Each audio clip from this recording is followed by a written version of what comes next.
Good evening, everybody. Thank you for joining the live. If you're catching us on the replay, thank you for doing that. Go ahead and hit subscribe and like and share and join our channel if you would. We appreciate that.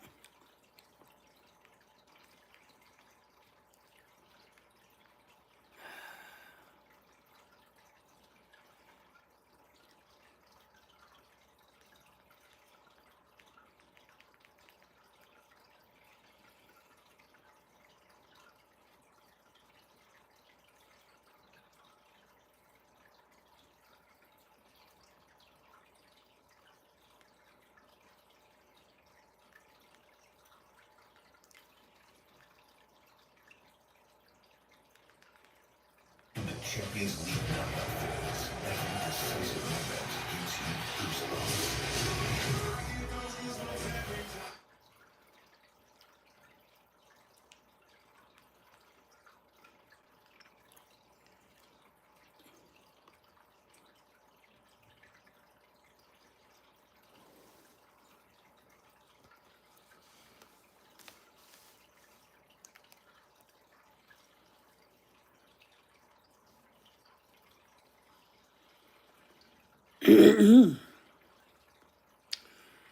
Well, hello, everybody. Thank you all for being here. If you're new to the channel, please feel free to like, subscribe, and share if you would. We appreciate that. Go back and watch some of our videos. I would greatly appreciate that. I hope everybody's doing well this wonderful night. It is 8:06 p.m. MVP fishing, just getting started. Outstanding. I'm going to go fishing tomorrow.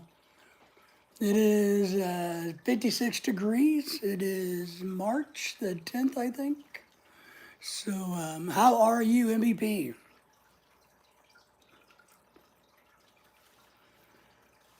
I'm going to try to go fishing tomorrow. I got my gear ready. I went out in the garage and got the gear ready today. March the 10th, I think. We're going to go saltwater fishing in a while. Not a while, in April. So, I got to sort out that and get that ready. But I got plenty of time. And I know what I'm taking. So, but I'm going to try to go fishing tomorrow. It's supposed to be 74 degrees here, and the wind, I'm going to load up and see if I can do a little fishing myself. So, we're glad you're doing okay. Thanks for everybody in the background for being here. If you want, come forward, drop a message, let us know who you are. Give us a thumbs up if you would. Caught a couple of largemouth, and good luck on your excursion onto the water. Yeah, I'm going to go to this little lake, a city lake. It's not very big, but it's close to my house. And they stock it with trout during the winter. So tomorrow, I'm just going to go get some worms, and I got some trout bait. And I'm just going to, set up and probably go there about 1 o'clock because, maybe 2 o'clock-ish, because I don't, in the summer, I don't mind staying after dark, but, it's still early spring, so we still get a lot of cool weather, at about almost dusk, so the temperature drops. So I'm just going to go for a few hours. I'm going to do a live stream. So I'm going to go for a few hours during the warmth of the day because I don't want to hang out in the cold during the night and see what we do. But you caught a couple of largemouth bass. That's good. That's good. I don't know what I'll catch tomorrow, if anything. Probably maybe a few trout, I hope. Perch. Yes, that's exactly it. Yeah, when we go trout fishing, real trout fishing, that's what we use. We use corn a lot, and roadrunners and rooster tails, beetle spins, and power bait. I like the little Berkeley grub wax worms. Yes, small voice. Hello, hello to you. Can I see your fish? Sure. Hello, small world. Thank you for being here. If you're new to the channel, make sure you like, subscribe, share, and hit the alert button. and all of that good stuff.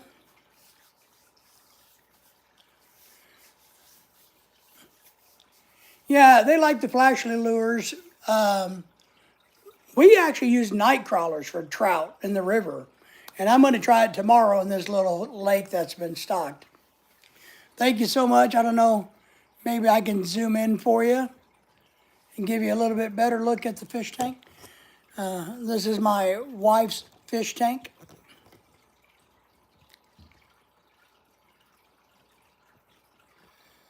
We don't overpopulate it. We try not to do that. Well, that's her fish tank. All right, settle down. Thank you for that. Let me scoot back out. Thank you for being here, small boys. We appreciate you. You love them? Great. Yeah, they do. And that's partly what I'll do tomorrow is I'll set up a couple of rods on the bottom with bait, and then I'll have an ultralight that I'm going to use, and I'll put maybe a beetle spin or something on it and play with that a little bit. Hello to you. Tarda51, hello. Everybody say hello to each other if you would. Make sure you hit that thumbs up button right up there if you would. Boop, hit that button for me. We appreciate you guys subscribing to the channel. And if you got a channel, let us know. Tell us about your YouTube channel if you have one. Yeah, my wife does good with the fish tank, and she's got a sweet potato growing right there. I don't know how my fingers work. That's part of what you see, all that vine growing on top of the fish tank. I'll show you. See that vine right there? That's a sweet potato sitting in the water. Here, I'll give you more of a view of the tank. Tim is in the house. Everybody say hello to Tim. Good evening to Pack. Thank you for being here. It was a beautiful day today. Beautiful day. I got a lot done. I mean, a lot done. Really happy. Did a bunch of running around today. Hello, everybody from Tim. You know me, fish kitties, yes. Hello, everybody. Are you trying to ask if we like cats or dogs? Well, we pretty much like all animals, but we have 2 dogs. We have 2 wiener dogs. I took Daisy, the long hair, to the groomer today, and she got her spring haircut. Pat's in the house. Pat, good evening to you. Thank you for coming in. Hope things are well.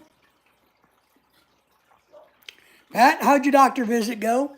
Did it go good? Did you get a thumbs up for your doctor's visit? Or did the doctor say you got to come back in 6 weeks? Good. Everybody say hello to everybody. And shout out your channels if you want to. James Robinson in the house. James Robinson, how are you, my friend? How's things going for you?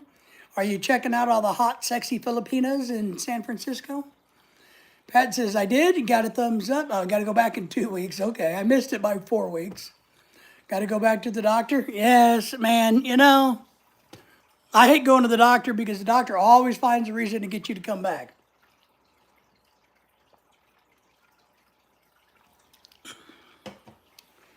But, you know, that's their job, I guess. They got to keep themselves in luxury cars. I hope everybody's doing great tonight. All right, Daisy. Lorelei's at work making money so I can spend it. But yeah, I took Daisy. You want here? I'll show you guys Daisy today. Daisy's new haircut. Come here. Come on. She no longer looks like a Q-tip.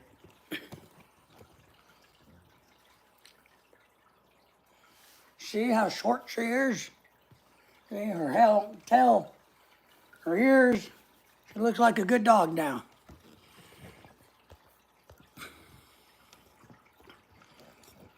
I never thought I had this. Let me back up.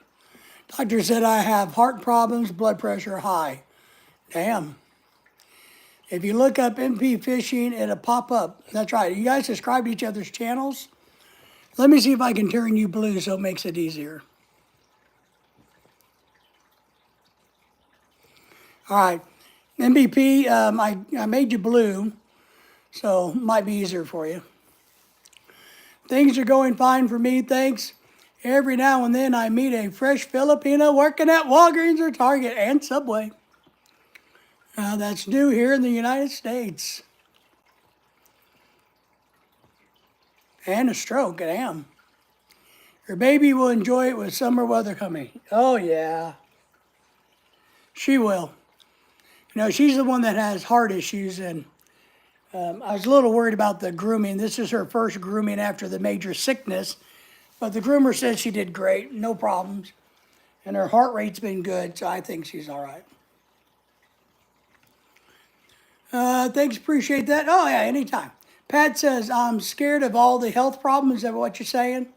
So, you know, look, I have heart failure, you know, compromised lungs, lung failure, immune system issues, kidneys issues. Days I can barely walk because my legs are so bad. But don't be scared of it.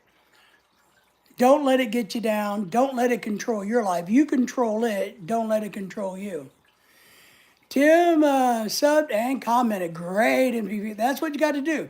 The right way to subscribe to somebody's channel is to go and check out their channel, watch a video, make a comment. You can just simply say, man, you are one good looking dude on your comment, and give it a thumbs up. Subscribe to the channel, hit the all for the alerts. And but James, you know, Lorelai liked her surprise, James. So you know,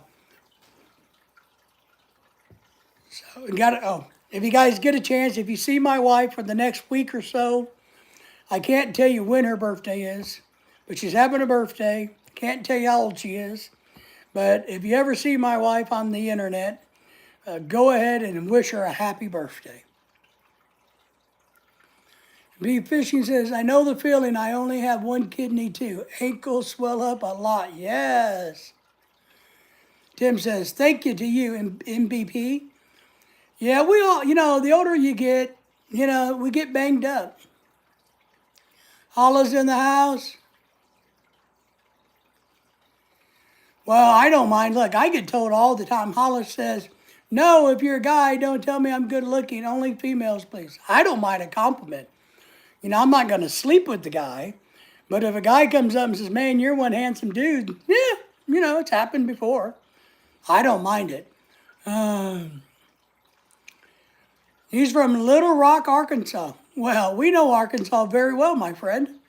So thank you for being here. Thank you for liking and subscribing. We're in Arkansas myself. So, yes. But I don't mind. I get, you know, I'll take a compliment anywhere I can get it. Because they're far and few between. So, you know. MVP says, James, sub to you and comment it. Got a lot to chat to catch up with. Yes. James is good. Woo, Big Sue. That's right, brother. You're in the right house. You know, we're hoping they make the tournament. So, woohoo, woohoo, go Hogs. That's right. Holla. So everybody's going to check her right out and say hello to everybody. That's good. That's good. Man, it's a beautiful day in this part of the world. Thank you for the little hearts and smiley faces. It helps YouTube.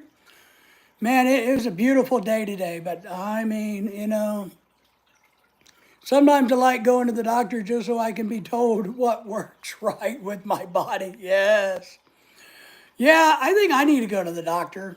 I'm getting, you know, I don't know. I think I have something wrong with me. Last year, I had a health scare. And, you know, and guys, when you're our age and you have health issues like Pat and everybody, you know, when you start having difficulties or trouble, it can be serious. You know, it can take you down a dark path. Pat's reminding everybody gives a thumbs up, like and subscribing. Got to 71 today. Yeah, 72 today. Windy, but I'll take a week. Yeah, yes, I agree, man. Very serious, it is. It's supposed to be in the low 70s tomorrow. So I got everything ready to go fishing, and I'm going to take you guys fishing with me. As always, I I'm excited about it. I haven't got to fish in a while. Oh shit! I better check my fishing license to make sure it's still valid. Remind me to do that. I don't know where my, but I can't remember when I bought my fishing license last year. So I got to check it to make sure I'm legal. But I found out something today that I got to work on. I got to work on something, you guys. So, I will pass on the fishing tomorrow. Yes. Sure hope to catch it. How YouTube can be. Yes, I know. They can be very finicky. So, about things. And but something I found out today, and I got to work. I got home late, or got back in the house late today after government offices closed down and everything. But we're gonna sell this house. We had this house built, if you guys didn't know, while we were in the Philippines, and our intention was to use it as rental property. But when we came back, we decided just to live here. But one thing I noticed on my tax doc is we're gonna sell it in a few months and go to Alabama, and live in Alabama, southern Alabama. And one thing I noticed today when I was getting paperwork organized, our county tax records has this house smaller than it actually is. So I got to call the county real estate assessor's office tomorrow and say, look, on your documents, you're missing about 100 square feet of my house. So I've been a fan of Coach California, yeah, since he was in Memphis, then Kentucky. So you can imagine how stoked I was when he came to Arkansas. I hope we can make the March Madness tournament. Yeah, it'd be good. I think he did bring a lot of excitement. We haven't had a decent Razorback coach in many years. So, wow. YT finally approved your appeal, so you are good for now. Excelente. I forgot what your appeal was about, Tim. So the funny story is, many years ago, we had another house that the square footage wasn't correct on. So here's what happened. I called the assessor's office of the county and said, hey, I need to have my house reassessed. They said, okay, we can get to you in 5 years. I said, no, you don't understand. You have me 400 square feet less than the house is, so it needs to be bigger. You're wrong. So on your documents, court documents, it needs to be registered as larger. They came out the next day and measured the house.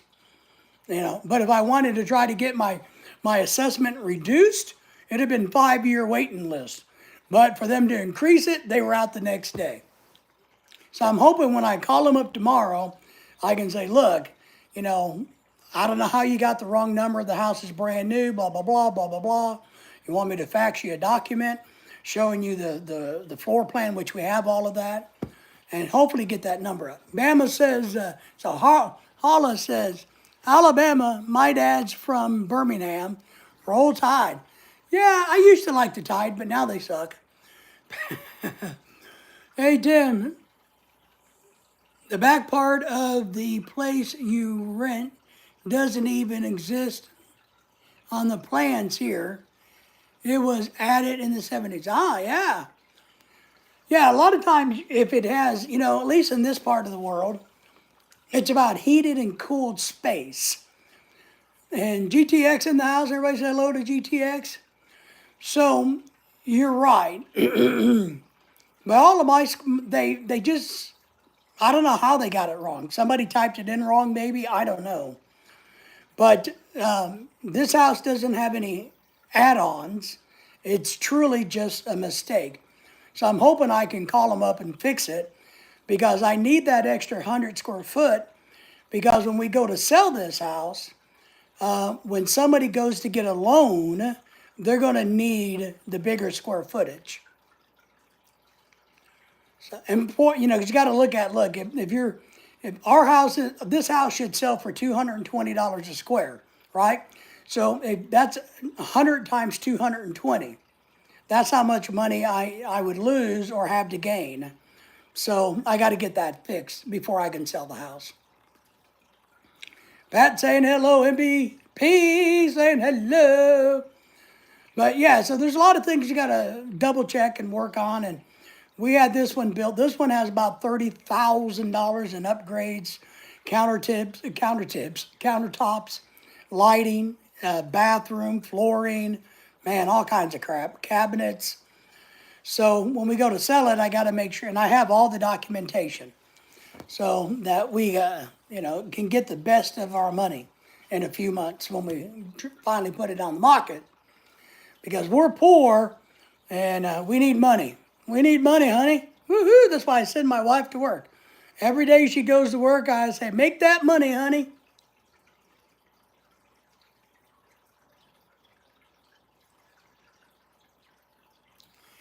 If someone's offering you 80,000 for your house and property, how much can you counter with?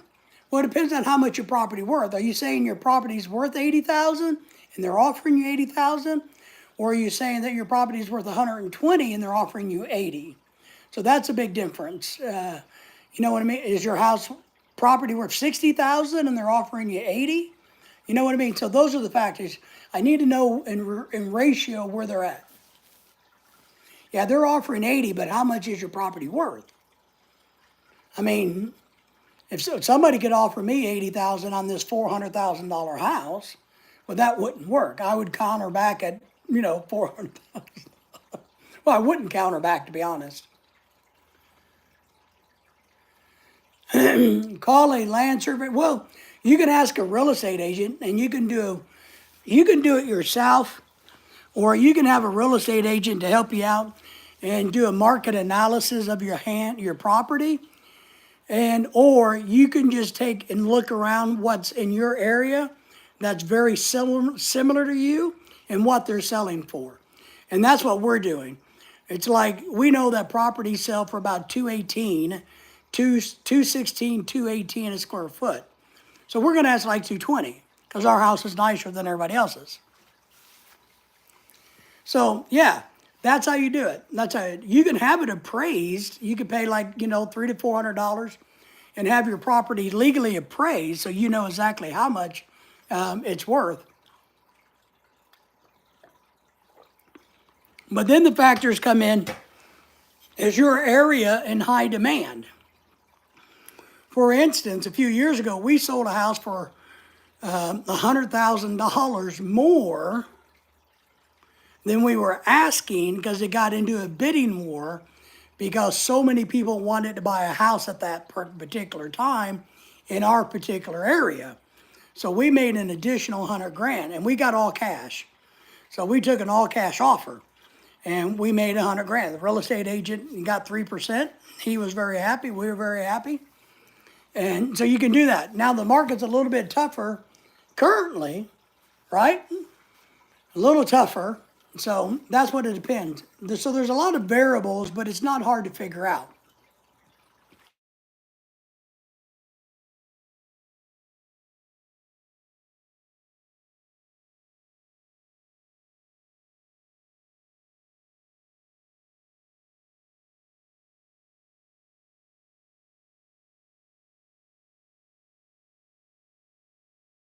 My phone.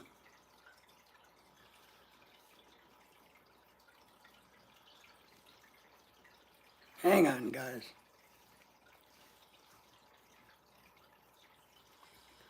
So a lot of that just depends. But like, let's say, just look around your area and do some comparison. You can also look up your tax records. It's like Little Rock is what, Polk County, if I remember right? Little Rock is Polk County. So now you don't want to look at the assessed value. You're not going to get, that's not the information you need. But you can look around to see who owns what. You can use the county records as a resource. So that's one thing you can do. But it's not going to give you a price, a market value for your house. It's going to give you the tax value.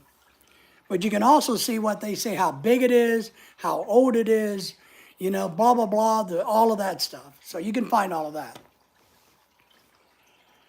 But I believe in countering, but then again, look, we've been in situations where, look, I've had people offer me less money.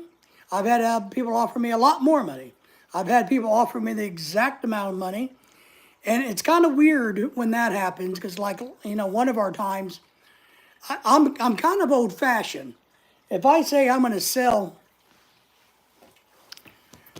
this Visine for $100, and you give me and you say, hey, I'd like to buy that, and I'll give you $100. I'm like, okay. Then if somebody else comes along and says, I'll give you $110, I'm kind of old fashioned because I already agreed over here to give it to them for $100. So that's kind of where the real estate bidding war, you got to not agree to anything and just let it happen. All at no price, that house here, even an old dirt garbage house. What? Yeah, he's down in Little Rock, Lorelei. My wife is in the chat. Everybody say happy birthday and hello to the beautiful wife who's in the chat. And he's down in Little Rock. Yeah, in our part of Arkansas is crazy here. You can't find anything for under $250, and I mean anything. Hey, there's our good friend Claude, saying hello. Been trying to catch you one of these days, buddy. I've been trying to catch up with you. How you been? Claude has a great channel. If you haven't subscribed, he's saying thank you to the beautiful Filipina, my wife, who's the most beautiful Filipina to ever come out of the Philippines. Sorry, everybody. Claude, it's good to see you, buddy. Thank you for wishing her a happy birthday. But Claude has a great YouTube channel, guys. If you haven't subscribed to him, please do. He's a great guy, great family man. So, happy birthday, Lorelei. Many more to come.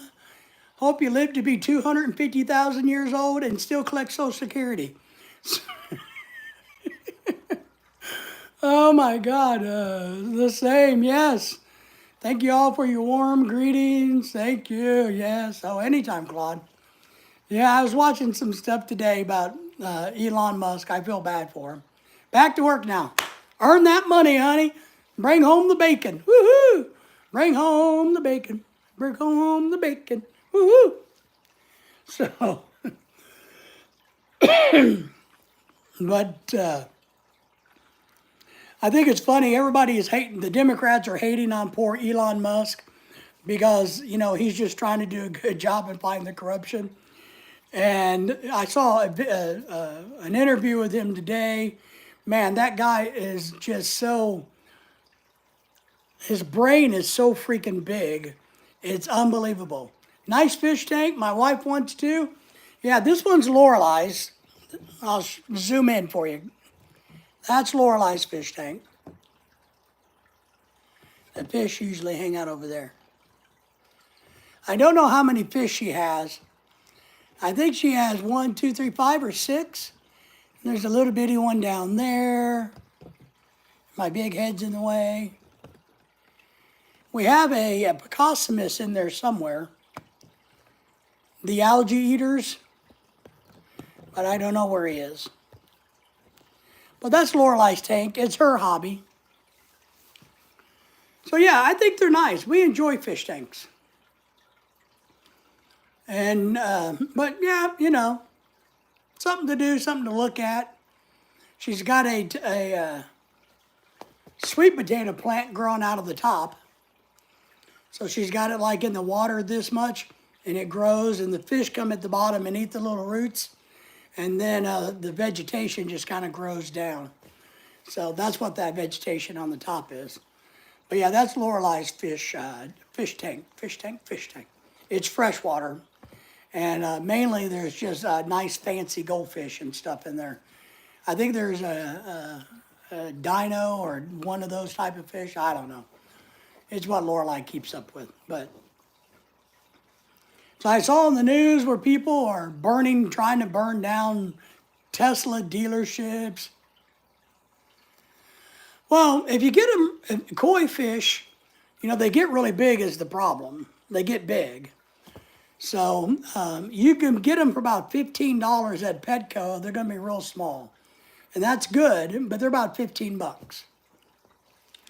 Koi fish are pricey. Soul Lender in the house. Hello, Dave. I saw you on my TV and stopped by going to wash some dishes now. Well, what? Okay. Now, what time are you going to be here to wash dishes? Is that what you're saying? You're coming over to wash dishes? So, well, we appreciate you, Claude. We do, man. Thank you for the thumbs up, everybody. Thank you for all coming in. I know there's a lot of beautiful, hot, sexy women on YouTube, and everybody wants to go check them out versus watching an old fat guy like me. So I appreciate everybody being here instead of staring at the girls hoping their boobs will pop out. Brother David, did you check on glasses yet? No, I haven't done it. I need to do it. I just haven't done it. We've been so busy with little things that, maybe later this week I'll call and make an appointment. And I've spent a crap load of money already this month. Have a great night. Appreciate you, Claude. Everybody remember to go subscribe to his channel. Yeah, I mean, I spent, $1,200 on tires for my pickup truck. So that's kind of a bite out of the butt. So, yeah. So we've spent a lot of money already this month. We don't normally spend a lot. So, and then we booked an Airbnb in April and had to pay some of that up front, so I know it's only like $50 or $75 to have your eyes checked. So I need to do that. I need to get squared away on that. And we went to Walmart the other day and spent a fortune. I don't know what in the hell we bought, but when we left Walmart, we spent like $250 at Walmart. I don't know what we bought. I really don't know what we bought for $250. So Pat's like, yeah, Hollow's right. Yep. Let's see, Claude, boobs, that's it. Well, that's the number one attraction on the internet, right? I can show you mine, but you'd have to pay me some money. So I've been dealing with grief. My sister's dog, Duke, had to be put down Friday morning. Oh, man, sorry to hear that. And I was nice of a brother to clean up her apartment Saturday and Sunday. Very good. She came home from mom and dad's today. Nice. And so you went over to the sister's house and gave her a break, cleaned up the place. Good. It's always good to do something for people when they don't expect it. That's what I think is good. That's why we try to do school supplies. We're trying to raise money for school supplies. By the way, you can go to our PayPal account or super chat us. We're trying to raise money. We're going to buy school supplies for underprivileged kids in the Philippines. And we've got a system in place, and it's all fair. It's above board. We're just trying to buy school supplies for these children that if mom and dad bought school supplies, they wouldn't have money for food. And or they would just tell the child, don't go to school because we can't afford to buy the supplies. So the kid just doesn't get an education. So, Pat says and likes it. Boobs, oh man, yes. It's been fun, y'all. Stay on top of those health issues. Peace. Thank you for being here, Holla. We appreciate you. Come back anytime. We do a lot of live streams. My wife does them late at night and on the weekends. I do them all the time, plus a lot of really great videos. So thank you for being here. So yeah, it's nice. So we're raising money for school supplies. That's where I was on that. And you can super chat us or PayPal us, whichever. And really appreciate that. But other than that, I got Lorelai working, slaving away to bring home the bacon. Health issues are the big issue. For all of us, older people, young people, you guys don't want to worry about it. But Soul Lender, we feel sorry for your doggy. We went through hell with our dogs last year. We spent roughly $12,000 in medical bills on our dogs last year. We thought Lily was going to die when she got hit by the car. We thought Daisy was dying in December because of heart failure and all this other crap. So, man, we understand how rough it is. Dave, why did you order winter to come back to me? Currently windy up here. Tonight it's going to be a gust at, wow, 55. That's wow. Because I don't like your state. No. Better you than me is all I can say. I mean, it's beautiful here today. And I'm hoping it's beautiful tomorrow so I can go fishing and take you guys with me. I'm going to take my beat up mobility scooter. I still haven't been able to get a new mobility scooter, but I'm hoping sometime this year I can get one. It'd be really nice to have one that doesn't tip over, so I don't crash and fall over like a big fat guy on a scooter. I'm hoping nobody catches that on video. You know, you've seen the videos where, you know, I don't want to be one of those guys. Time for me to go now, Tim says. Yes, are you going to the gym?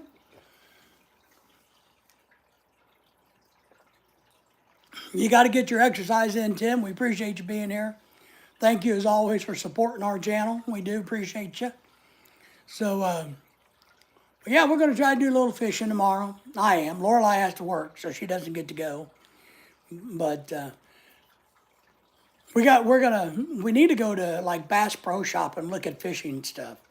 And I'm going to try to get, if I take my scooter, I got a mount on my camera that I can mount to the scooter, and I might be able to get to take you with me and do a live stream in the store, maybe, depending on their system.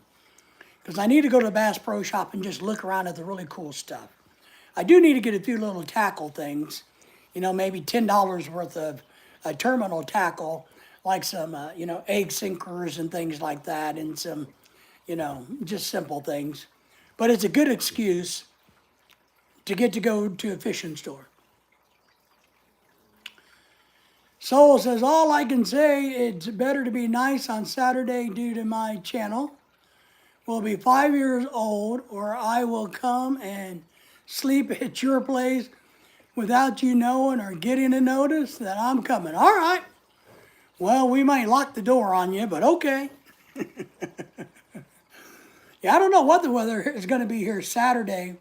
I know tomorrow's supposed to be nice. It's supposed to be a little cooler on Wednesday. Then Thursday is supposed to be in the mid-70s, like 75, 76. So that's exciting. You never know, it may go again, but it's still a little early. You know, my dogs would get you, boy. My dogs, boy. I tell you what, the other night we were in the bed, and Lily either saw something, or Red One, the one that got hit by the car, that has the crippled leg, and they're very aware of what's going on, right? But apparently something out back really pissed her off, really got excited. And I mean, she was ready to kill. She got up on the bed, did I turn off that turkey? I'm wondering if I turned off the stove.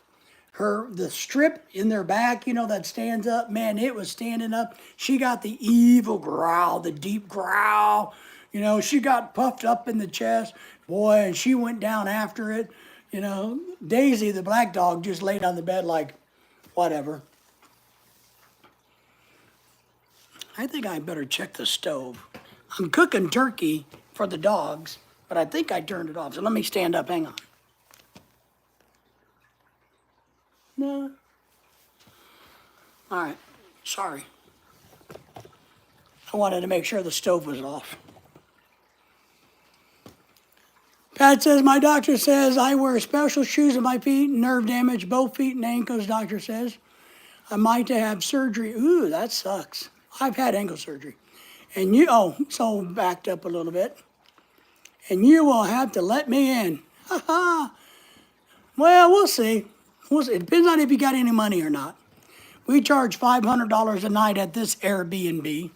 So our personal Airbnb is $500 a night, cash. I will have to have it done. Wow, what ankle surgery is it? Like bone spurs? I'll tell you, I've had a lot of surgeries and a lot of procedures. My ankle surgery was the worst. It's the only surgery that I absolutely 1000% regret. I wish I would have never agreed to it. And it's the only one, and I've had lots. Horribly bad. I still have nerve damage. They hurt like it hurts like a mother. No, it's the worst surgery ever. But they've reconstructed all of my tendons in my foot. A horrible surgery, worst one ever. I made some videos about it. You can see the stitches and the blood, and I've got some videos out there on my YouTube channel about it. You'll bribe me with some yummy food? Well, that might work. We like yummy food. Knees, yeah, I've had one knee replacement, but before the knee replacement, I actually had 3 knee surgeries. I had my left knee scoped once, I had the right knee scoped twice, and then I had knee replacement surgery. And it's been okay. You know, the knee replacement was easy. I was up hours later.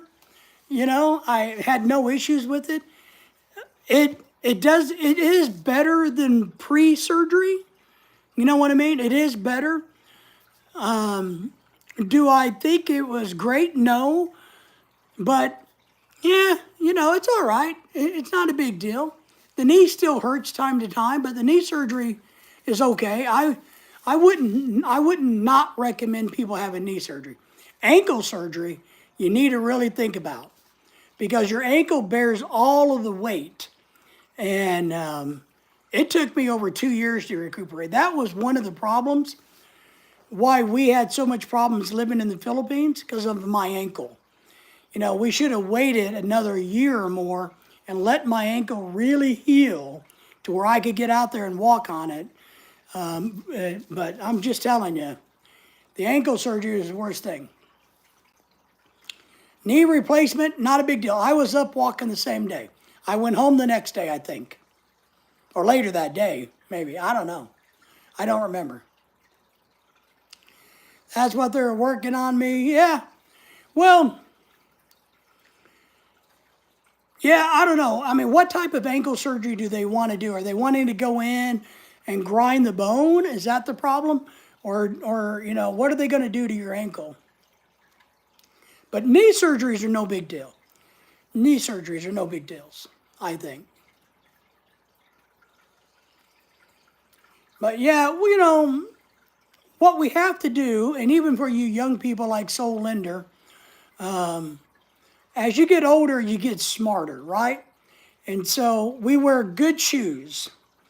I mean that. And compression socks. I have nano socks. I got some videos on nano socks, which are the best product. I need to do a follow-up. It's been about 4 years since I did my nano socks video. I need to do a new one of those. They're fantastic for your ankles. Grind the bone and put in metal.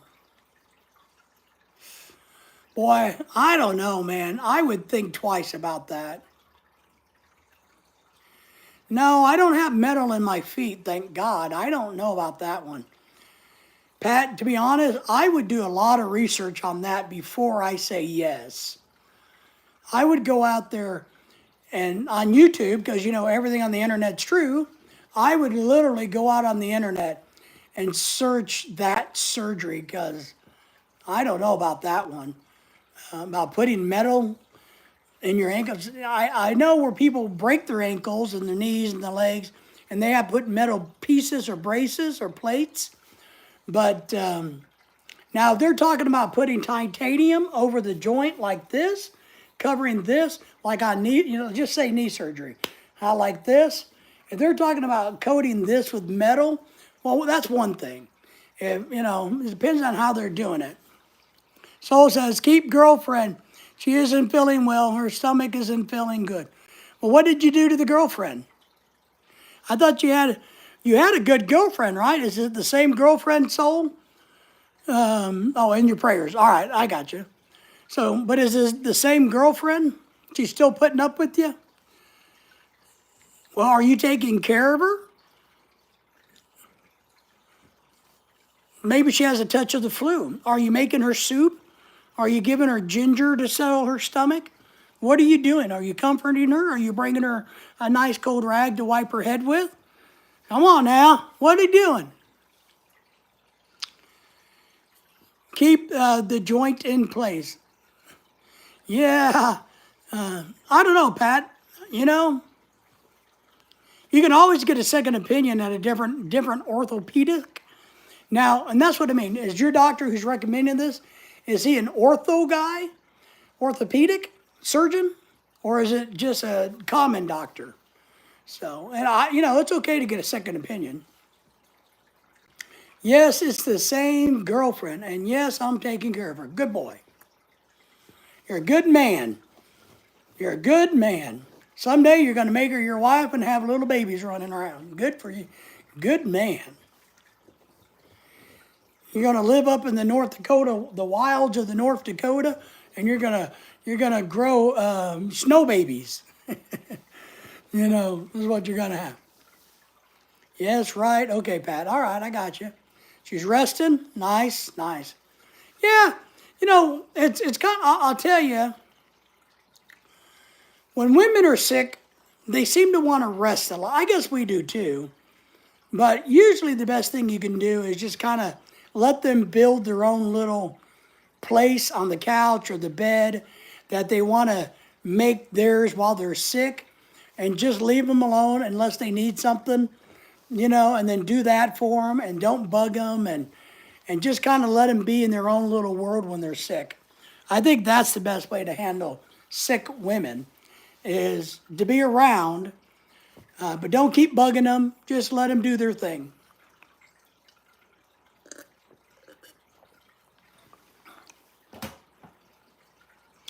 I will invite you to be the godfather of my children. All right, well, all right, I'll add them to my children's list. I right now have over 500 children that I'm the godfather of. So I got plenty. I can make room. I can bump it up to 1,000. So we can do it. Just make sure you leave some money in your will. That's all I ask.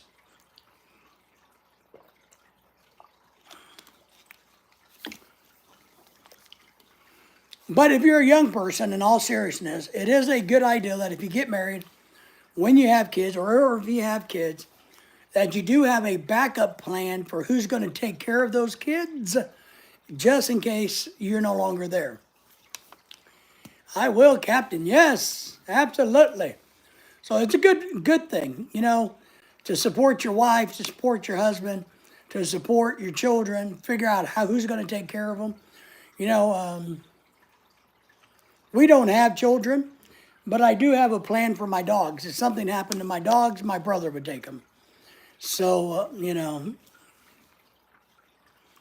before, my family always wanted me to die so they could get my money.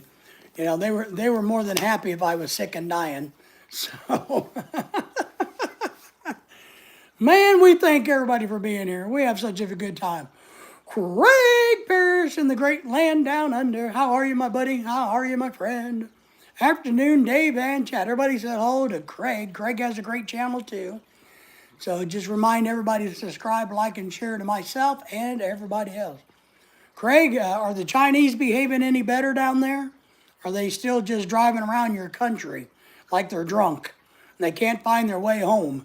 So I saw a comedian say that today on one of the TV channels I was watching. Some funny guy said, "Oh yeah, it looks like the Chinese are drunk and they just keep circling Australia because they can't find their way home."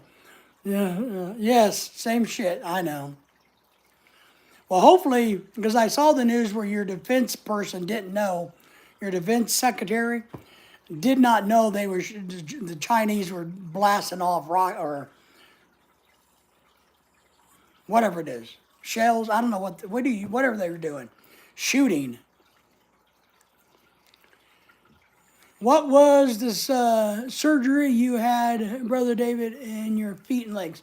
All right, so I had ankle reconstruction surgery where they went in and reconstructed and reattached my tendons because my tendons were all tore up in my ankle. and both ankles, but I won't. I only did one. So, and that's what I'm telling you. It took me over 2 years to heal. Really did, and I still have problems, but it's healed. But now I just live with the disability. And then I had the the knee surgeries. Craig says apparently 7 of us subs following them. Good, good. I know I know I didn't catch it today, but I know America has officially released something or something. So they haven't got too excited because they're waiting on your country to let us know if they need anything from us.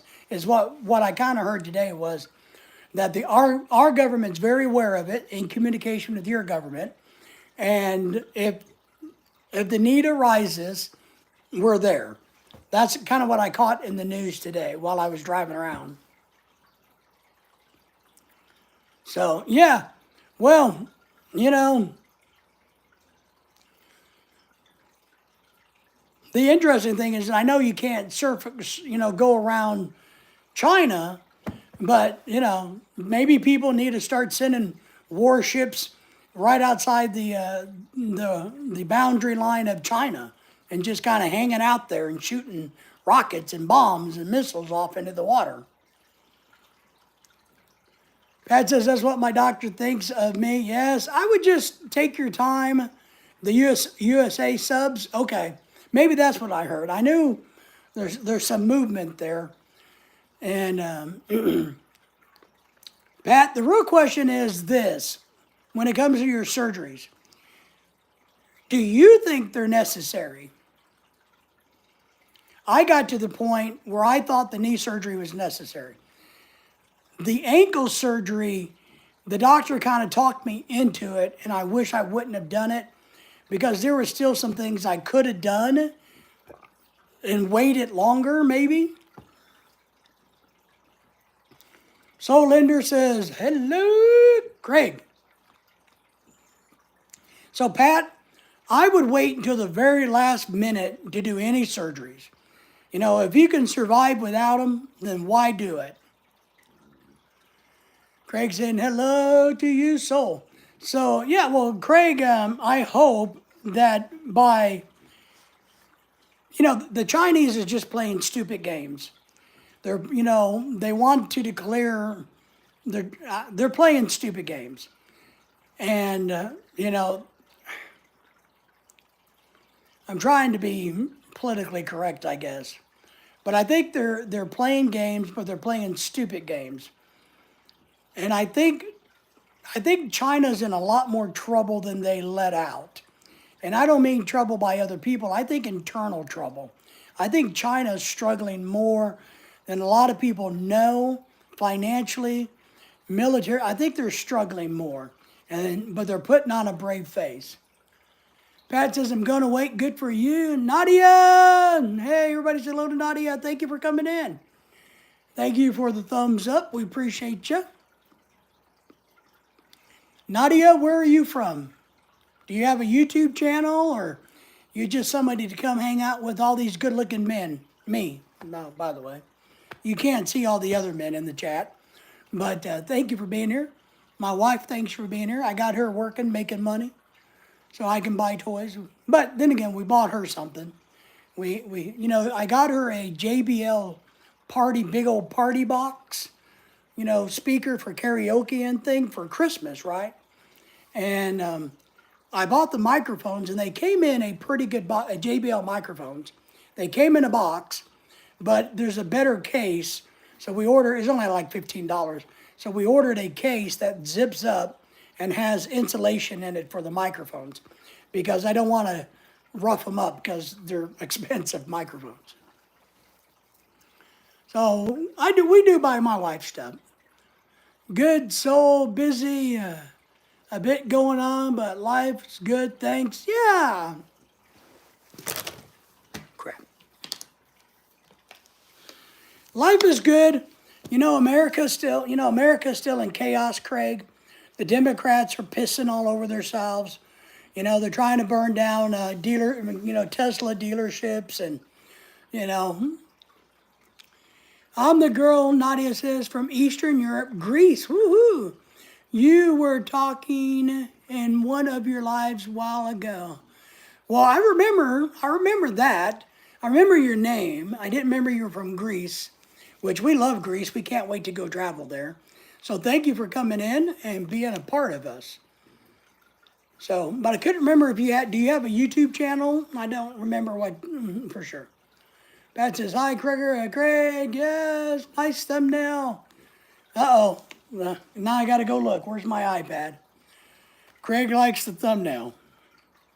He's talking to Nadia. I gotta see if I can pull it up, Craig. Now you got me curious.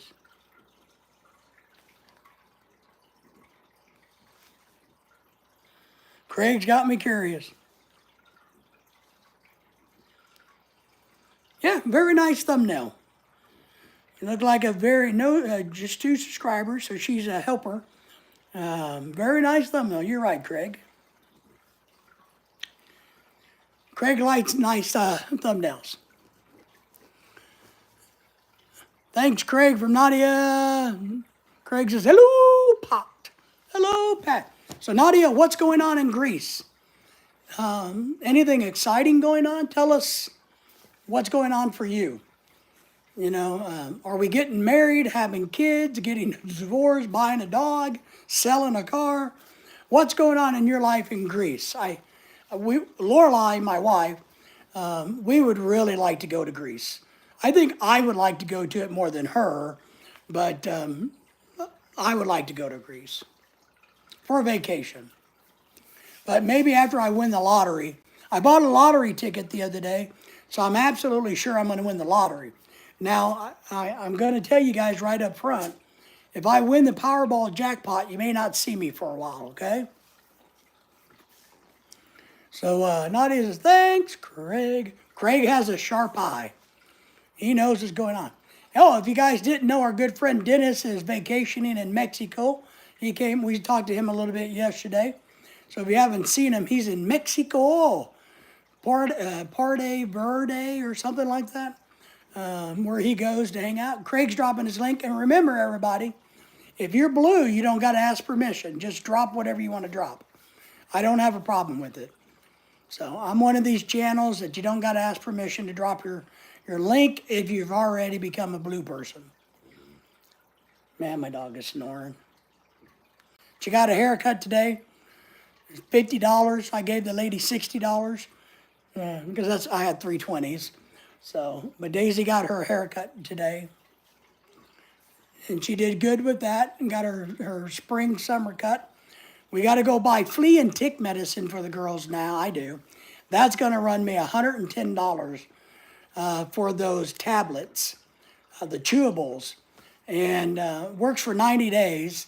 So we actually only do it 2 times a year. Because during the winter, when we live in Alabama, we may have to do it 3. Because winter comes and the dog stays indoors and all of that. So, punk style. Punk style. You guys remember punk? Did anybody in here enjoy punk being the punk movement? I think punk was way more popular in Europe than America. Craig, was punk popular in Australia? It was here, but just not, I watch old things in Europe and go, man, they really got into the punk movement in Europe. Germany and Austria and London. All these countries seem to get really excited about it. In America, it was there, but it wasn't that big of a deal. Now, I will tell you guys, I'm absolutely a gigantic fan of steampunk. Does anybody know what steampunk is? I think that is cool. I love the hats. I got some of the glasses. I got a couple pairs of steampunk glasses. I love the artwork. I like steampunk. Steampunk is pretty cool. It's kind of like a turn of the century,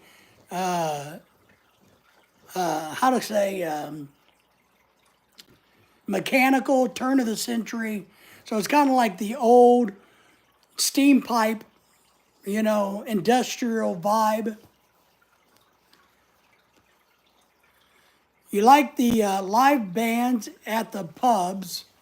Great in, oh yeah, Craig, huge. The energy was off the wall, but you got to wonder, was it the drugs or the music?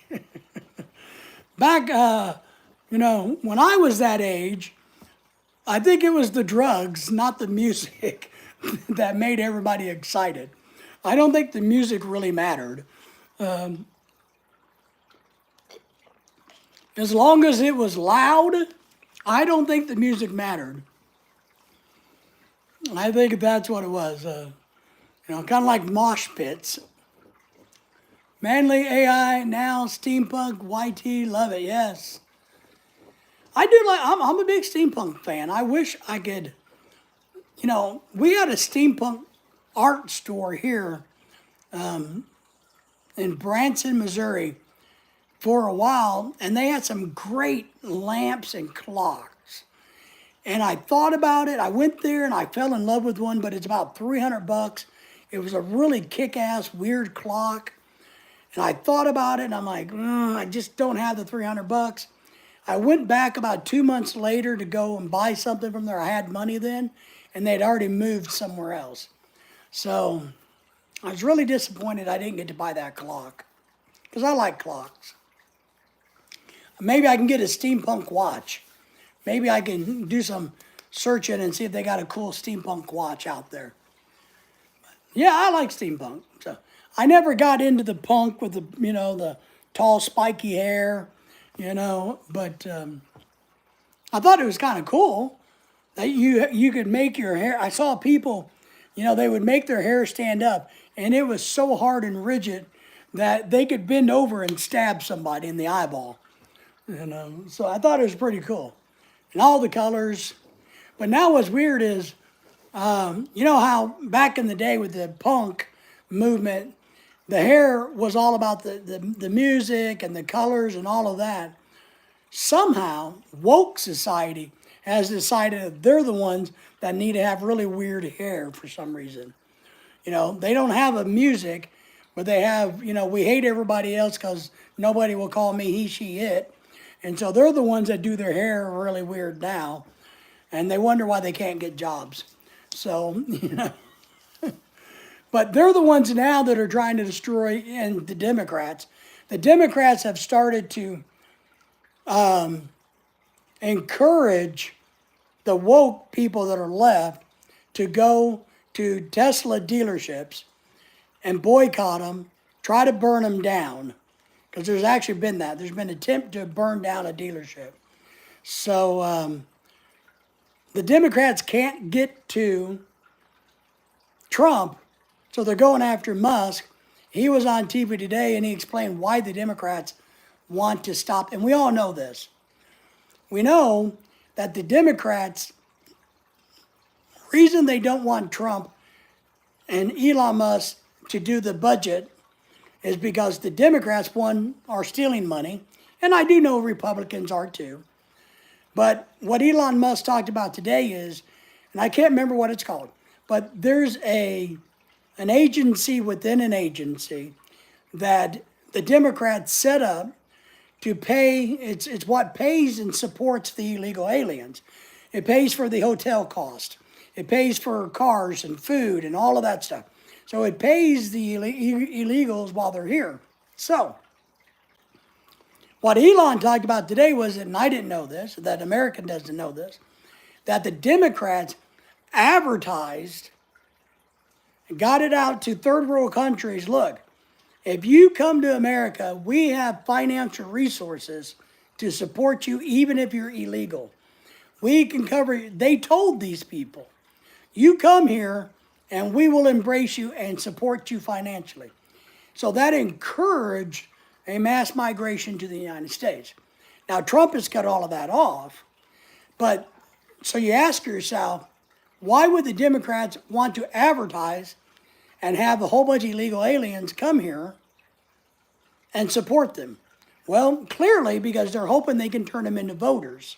Because New York and California, it's illegal to make you show your identification. So in California, anybody can vote. You just go and vote. You don't got to be a citizen because nobody's asked you anything. They don't ask you where you're from. Is this the right district? Can I see your driver's license to prove it? Okay, blah, blah, blah. They don't do any of that. You can just walk in and vote. That's what California and New York is. And so they were talking about that today. So I thought that was really interesting. That we apparently put a whole bunch of money, government money, tax money, into telling people around the world, come to America illegally and we will give you money. But what makes me mad is as a tax-paying citizen, why are people, because all these other crazy-ass people, even the Democrats, they all had to pay taxes, right? Why are they mad that somebody's trying to figure out where our tax money went? Why are they mad? Because down the road, it may mean that we get to pay less taxes. If they fix some of this, then maybe they don't need so much of my money, which is a good thing. But that's how it's going to work for everybody, right? Everybody's going to get that. Everybody. You know, if they fix some of these issues and they don't need 30% of my money, they only need 20%, well, that's going to be that way for everybody. So I think it's just kind of weird that these people hate Trump so bad that they're willing to give up their financial future and the country's just so they can hate on him. But I don't know. Sorry. I got on a tirade about the taxes because I'm one of these idiots over the years that have paid a fortune in taxes.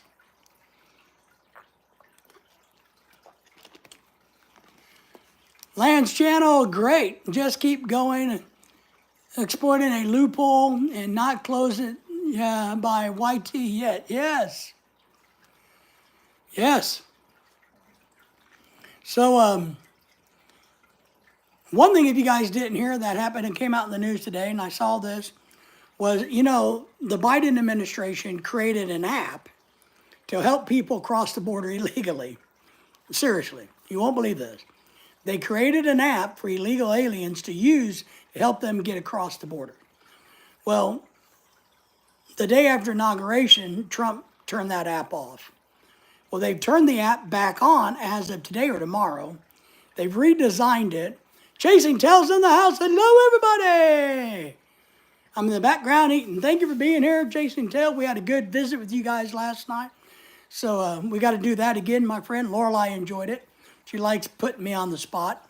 So, but the new app, or the old app, they've changed it. And what they've done is now they're saying, look, if you're illegally in the country, if you volunteer to go home, then you can have a chance to come back to America legally.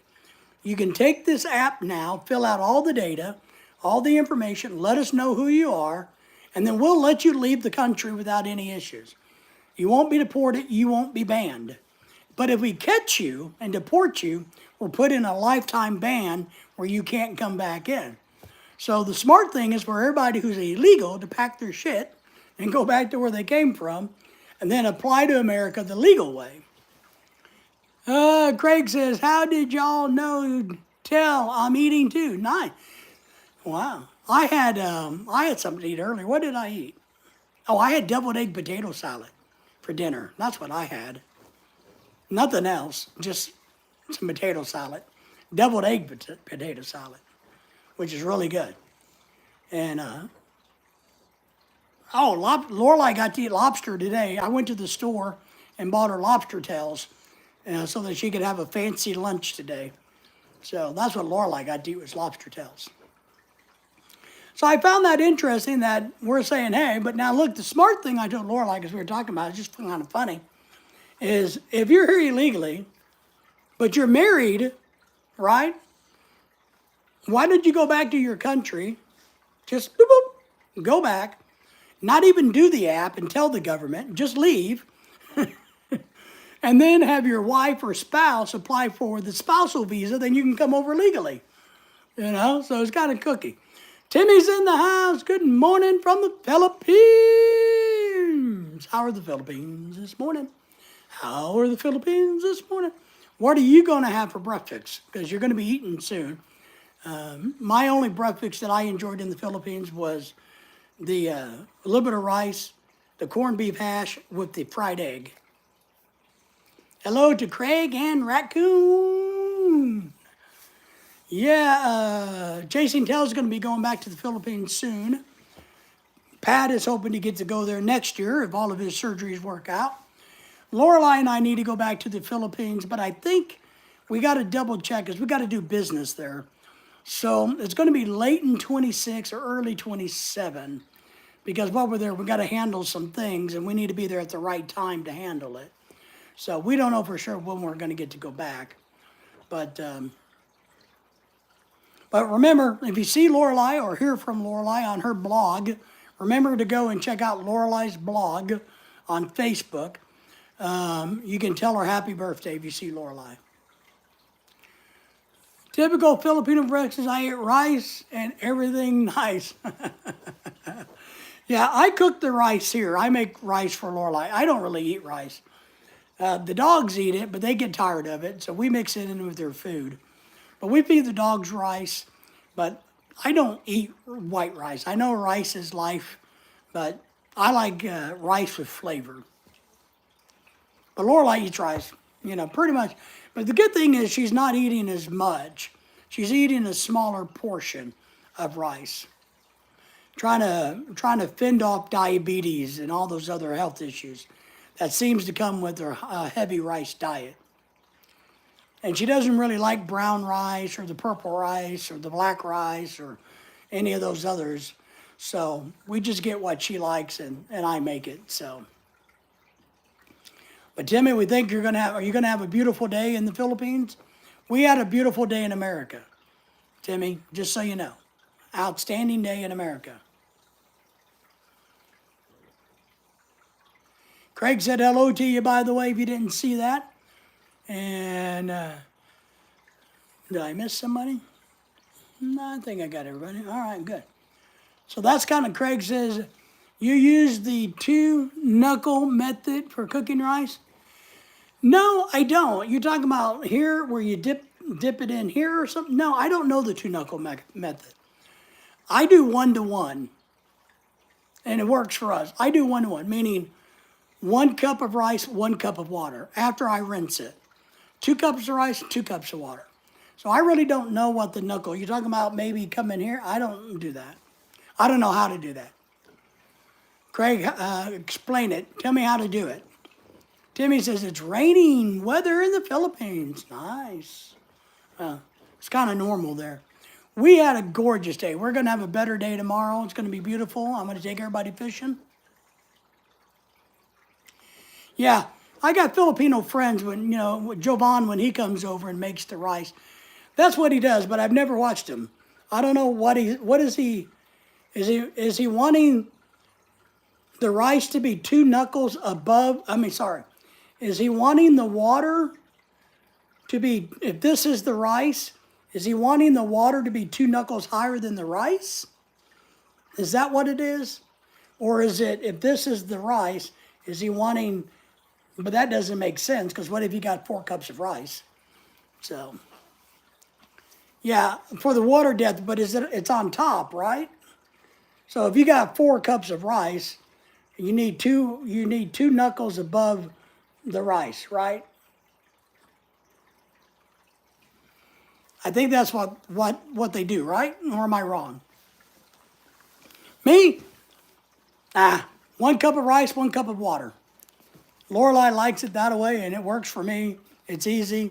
We do, one thing you guys should do if you don't do, and I got to do more of it this year for outdoor stuff, is the rice water. When I rinse our rice, I give it to my plants. And what I'm going to start doing this year is save it. I got a big container, and I'm going to save up, a couple of days worth, and I'm going to go water some flowers with it.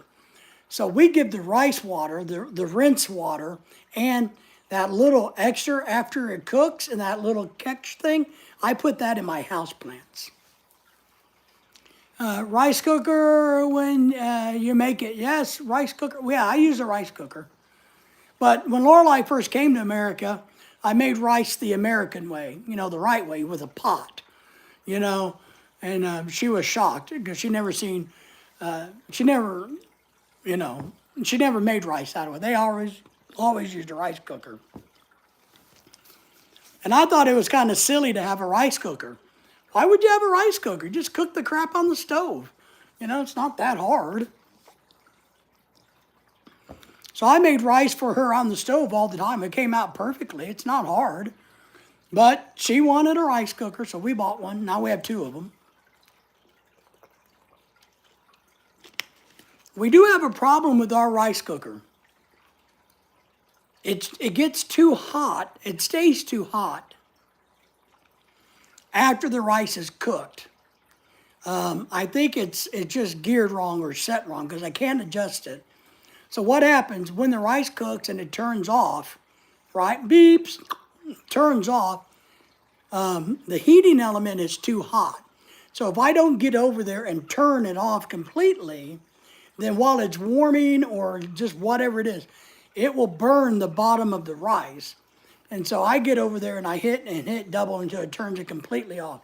So I think ours is not good. I think it's a good one, but I think ours is a bad unit itself. I don't know if anybody else has that problem or not.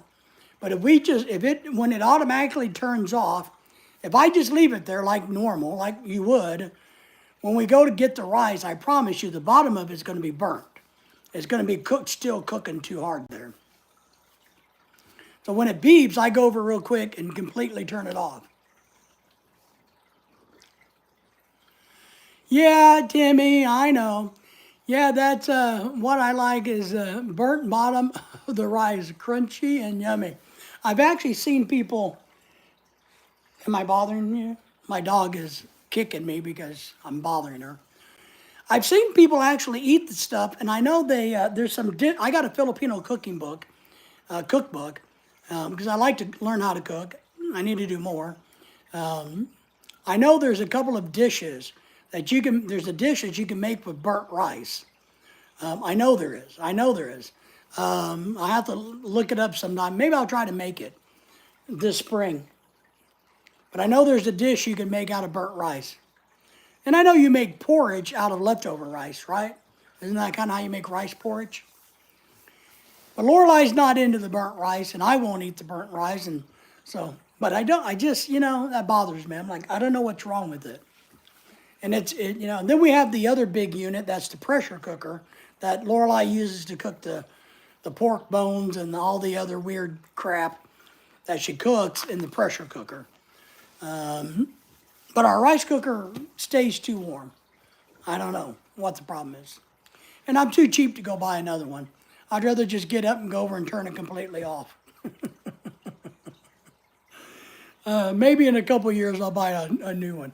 But this is the good brand that everybody buys. I mean, it's like a $150 freaking rice cooker. So, we didn't buy a cheap Walmart one. We bought a really good one because it's so important for you guys to have rice.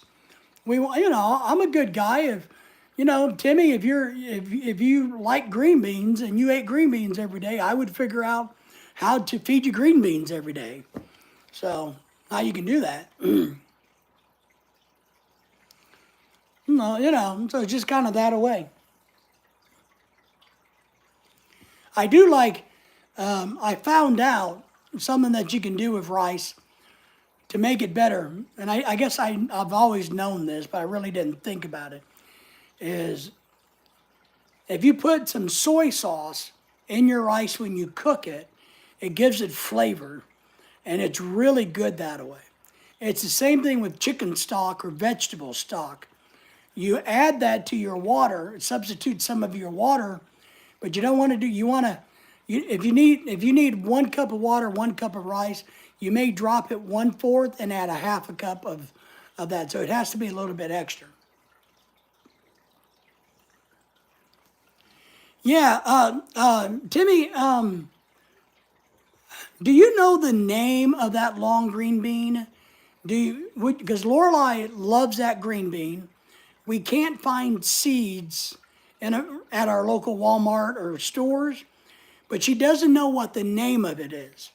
So do you know the name of that long green bean in the Philippines? Because if I could get the real name of it, the scientific name or the whatever it's really called, then maybe I can order some seeds off of Amazon. Yeah, it's a real long bean, but when I type in long bean seeds, it doesn't really quite come up. You call them snake beads? Yeah, Amazon has it, but are you saying Amazon has it under long beans? You know what I mean? Because I need to buy her some seeds, but I don't know what it's called to buy her seeds. All right, let me look up Amazon while you're here. We have Amazon every day pull up because we buy so much crap from Amazon. So you're saying just call them long beans, huh?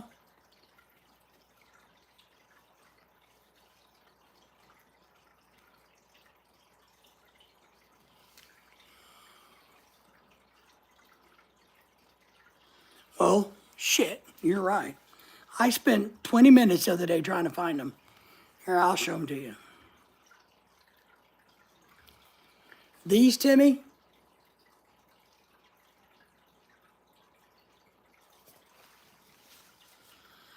She loves these beans.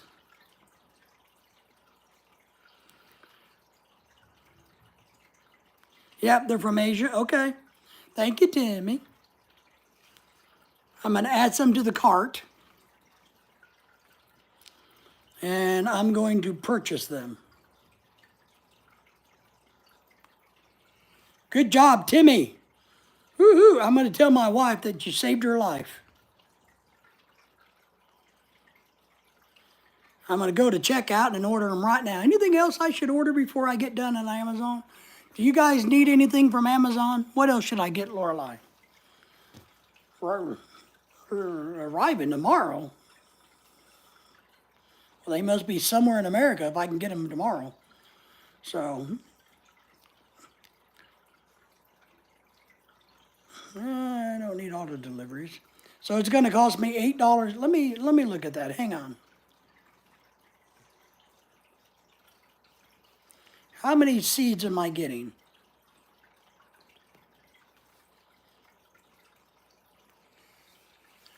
Raccoon said that there is in Amazon. Yes, well, I got them in Amazon. Chasing Tails says, how much? Oh, I'm going to look at that. Hang on. I want to, they're $7.99 or 0.27 per count, but I want to see how many seeds. Let me see. Item weight is 3 grams. Unit count is about 30 beans, about 30 seeds, and they're $7.99 before tax for 30 seeds. Is that a good deal, or is that really expensive?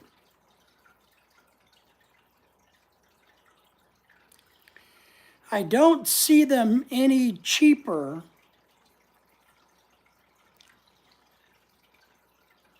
on Amazon. But we could never find them like at Tractor Supply or anywhere else, Lowe's. They never had those seeds. Nisha! Everybody say hello to Nisha. Everybody say hello and happy birthday to Nisha. So $7.99 for 30 seeds, 27 cents each.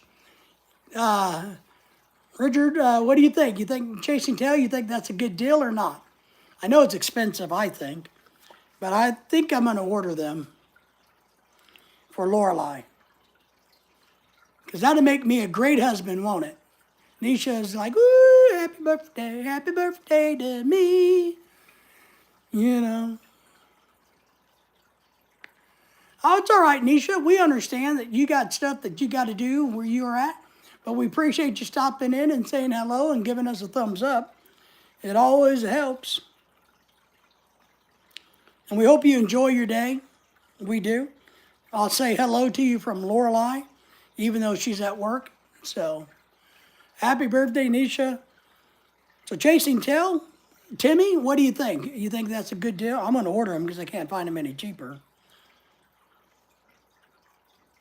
$7.99 for 30 seeds. Thank you so much, Pat. Craig said, hello, Nisha.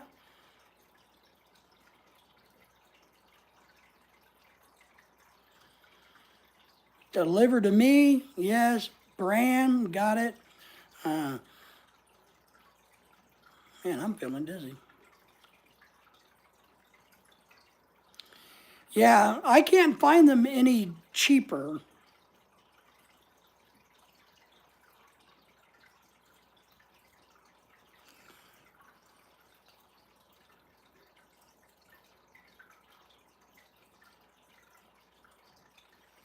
So 10, for eating, 10 beans will work. So a 30 pack of seeds is more than plenty then, right? All right. Bye. Bye, Nisha. Everybody say goodbye to Nisha. She has to go. It's her birthday. She probably's got to go to school or go party, hang out, and enjoy, eat cake, all of that good stuff today. We appreciate you, Nisha. I know Lorelai does. Jason tells us, okay, so that's not bad. All right. Well, I'm going to order them. Shit. Never mind.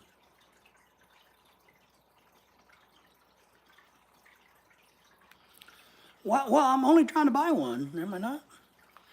Hey, check this out. Apparently, you can only buy one pack of these. I accidentally hit 2 packs, and I got a pop-up saying, sorry, you can only buy 1 pack at a time from this distributor. That was strange.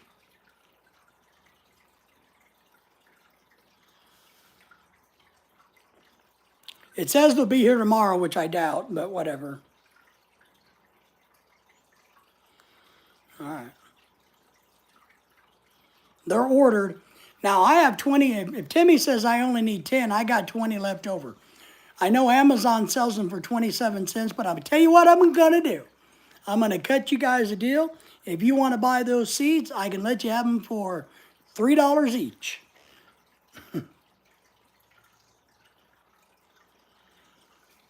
Because there's some Filipino thing that I want to buy from Amazon because I can't get it in the Asian stores, and it's $3 each.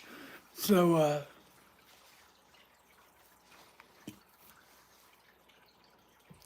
it will. 5 seeds. Beans are pretty good. They are. I grew black beans last year for fun, and that was a lot of coolness. But yeah, Lorelai loves those beans, and so she'll be shocked that we found those seeds, everybody. And I'll let her plant them. They'll be her baby. She can grow them and nurture them. I'll just give her the seeds and say, here you go. And my hands are out. I wonder, I guess I should Google. I took a couple botany classes, believe it or not, when I was teaching because they were free. But since my coma, there's a lot of things that are missing in my brain. So I'm hoping I'll have to research, but I think, let's say we only use 5 or 6 seeds out of the 30. I'm hoping I can find a way to store those seeds so they would last year after year, year after year, so we can use the remainder of the 30 pack. Now I remember how to harvest seeds from live plants and store them for the next year, but a lot of times seeds that come in packs, they don't do well year after year. For some reason, they don't do that. Chasing Dell. Wow, Chasing Dell, thank you for that. Wow. Chasing Dell is throwing out a $20 bill. Woohoo! Thank you for that, Chasing Dell. We appreciate it. It'll go to a good cause. But yeah, well, you didn't have to do that, but thank you very much. So yeah, I'll let Lorelai do it, but she just planted something. Here's the funny thing, guys. Oh, don't want me to talk about seeds no more? All right. Well, fine, I won't talk about seeds anymore. I like seeds. Seeds are good. Do you ever eat the seeds? Do you eat the seeds in the bottom? Maybe I'll talk about seeds a lot. But so, a lot to make Lorelai happy. A friend of hers, I know. A friend of hers the other day said, hey, I don't know what I did wrong, but I tried to grow some plants from seeds in their house, right? And she tried to make a little plastic dome and, all of that. And she's Filipina, so she was telling Lorelai that didn't quite work right, and it didn't happen. It didn't work. So Lorelai had to buy some seeds at Walmart Sunday when we went. Today's Monday. Sunday yesterday. So because she's gonna plant those seeds and she's gonna grow them just like her friend was trying to do, and she's gonna show her friend, hey, look, I grew this plant. What was it? Jalapeno plant, maybe? I can't remember. It was one of those. And so Lorelai wants to buy the seeds so she can show or prove to her Filipino friend that she's a better gardener. I'm like, oh my God, Lorelai, you're driving me crazy with your challenges. But that will make Lorelai very happy. So that's a good thing. Good thing. So what else can we talk about and do?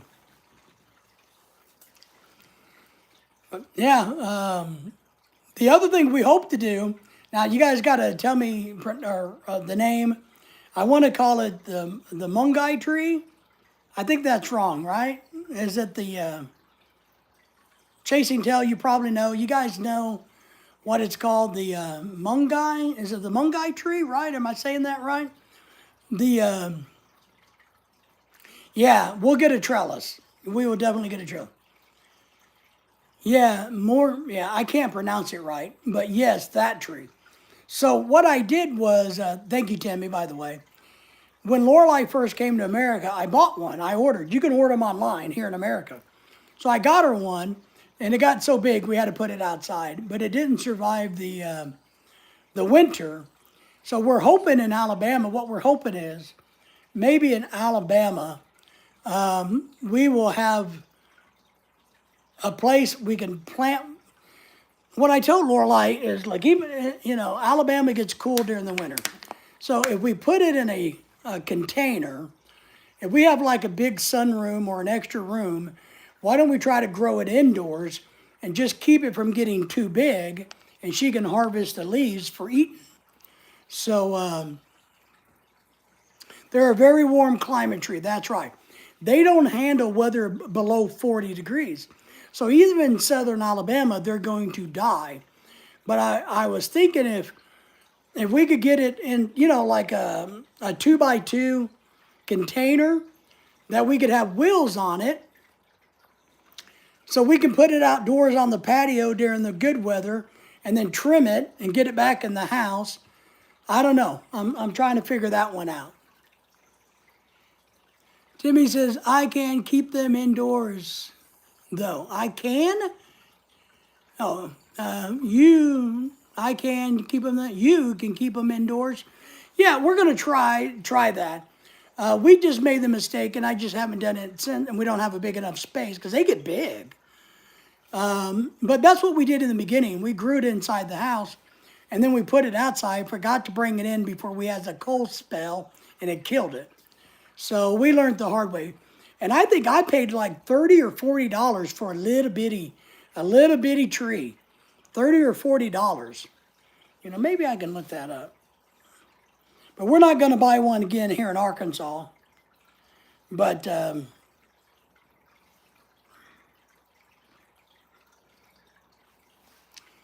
make sure I get that right. Let's see how much they are to buy.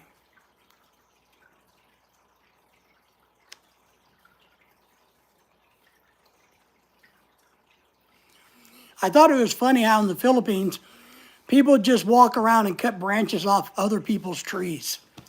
It was just kind of weird to me.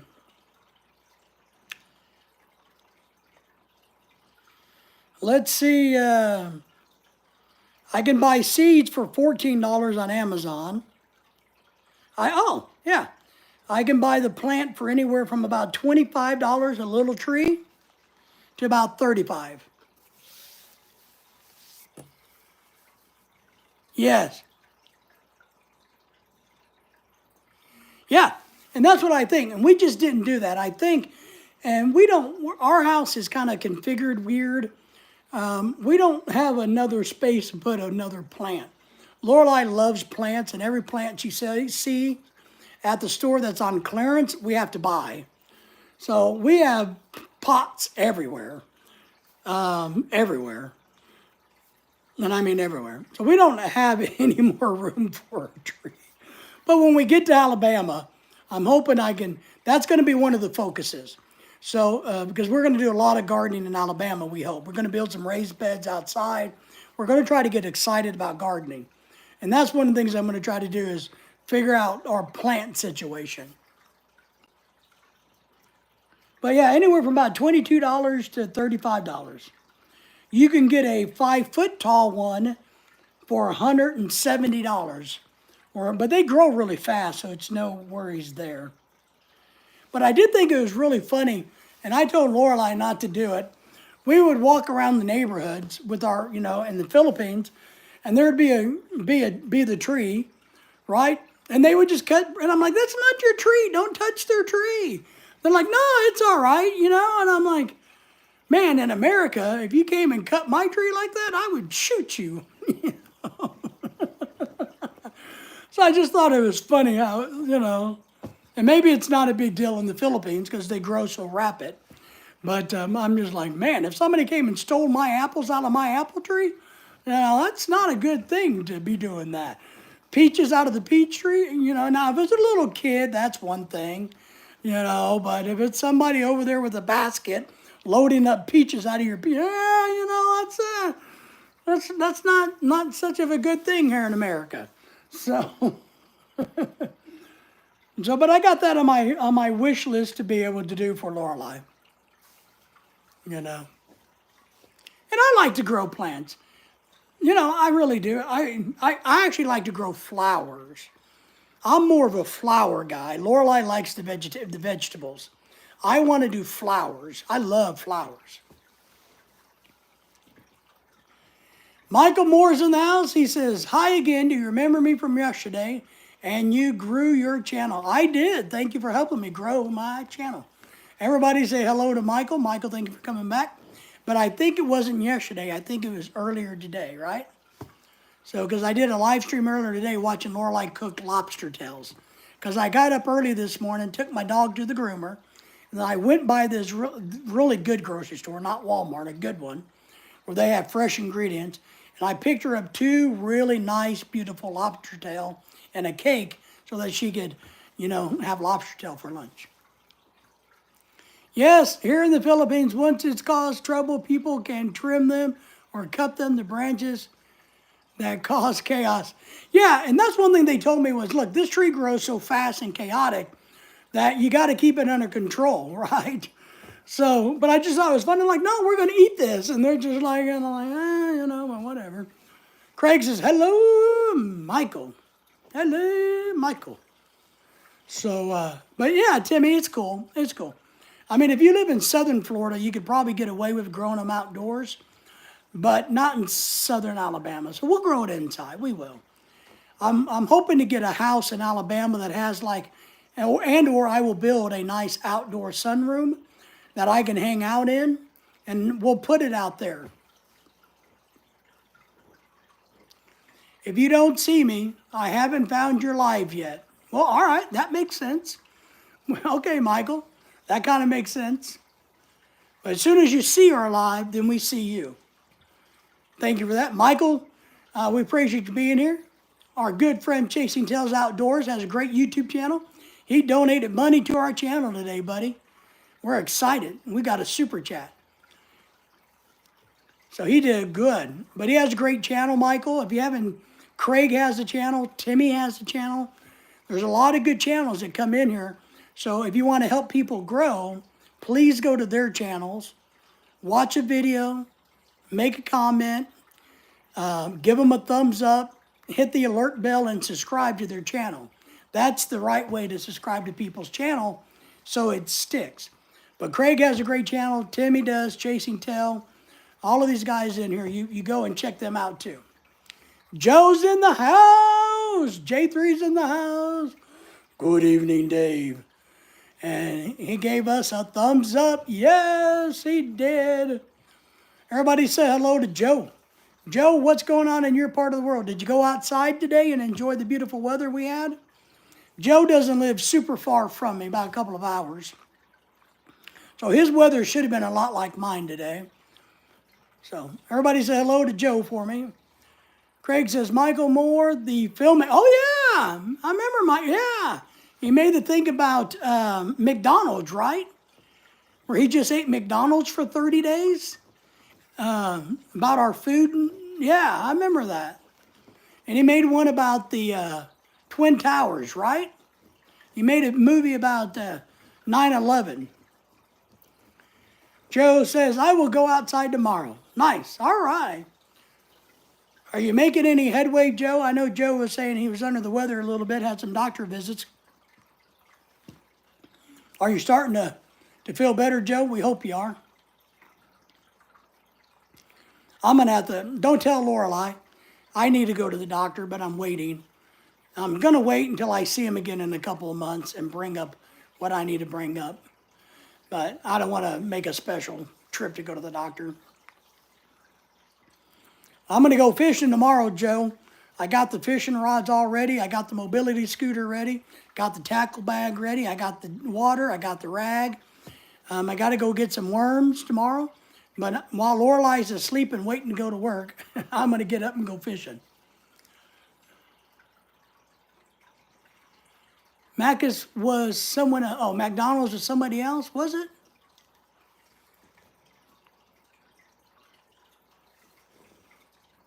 What did he do? Can we Google that? Michael Moore. Let me look that up. Because I thought he did McDonald's.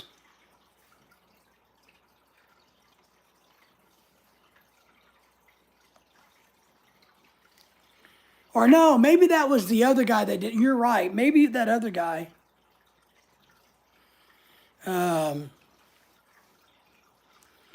Yeah, there's a skinny guy that did McDonald's, right?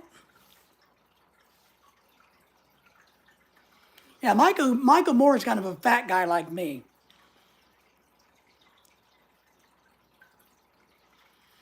Let's see. Michael Moore.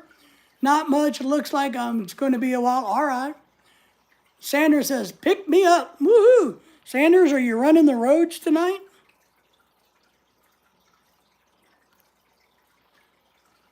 Yeah, he did Fahrenheit 9/11. I thought he did a food one, though. Sicko, Fahrenheit. Yeah, I don't know. So how are you, Sanders? Out here now, good. Out there picking people up, taking care of business. Taking care of business.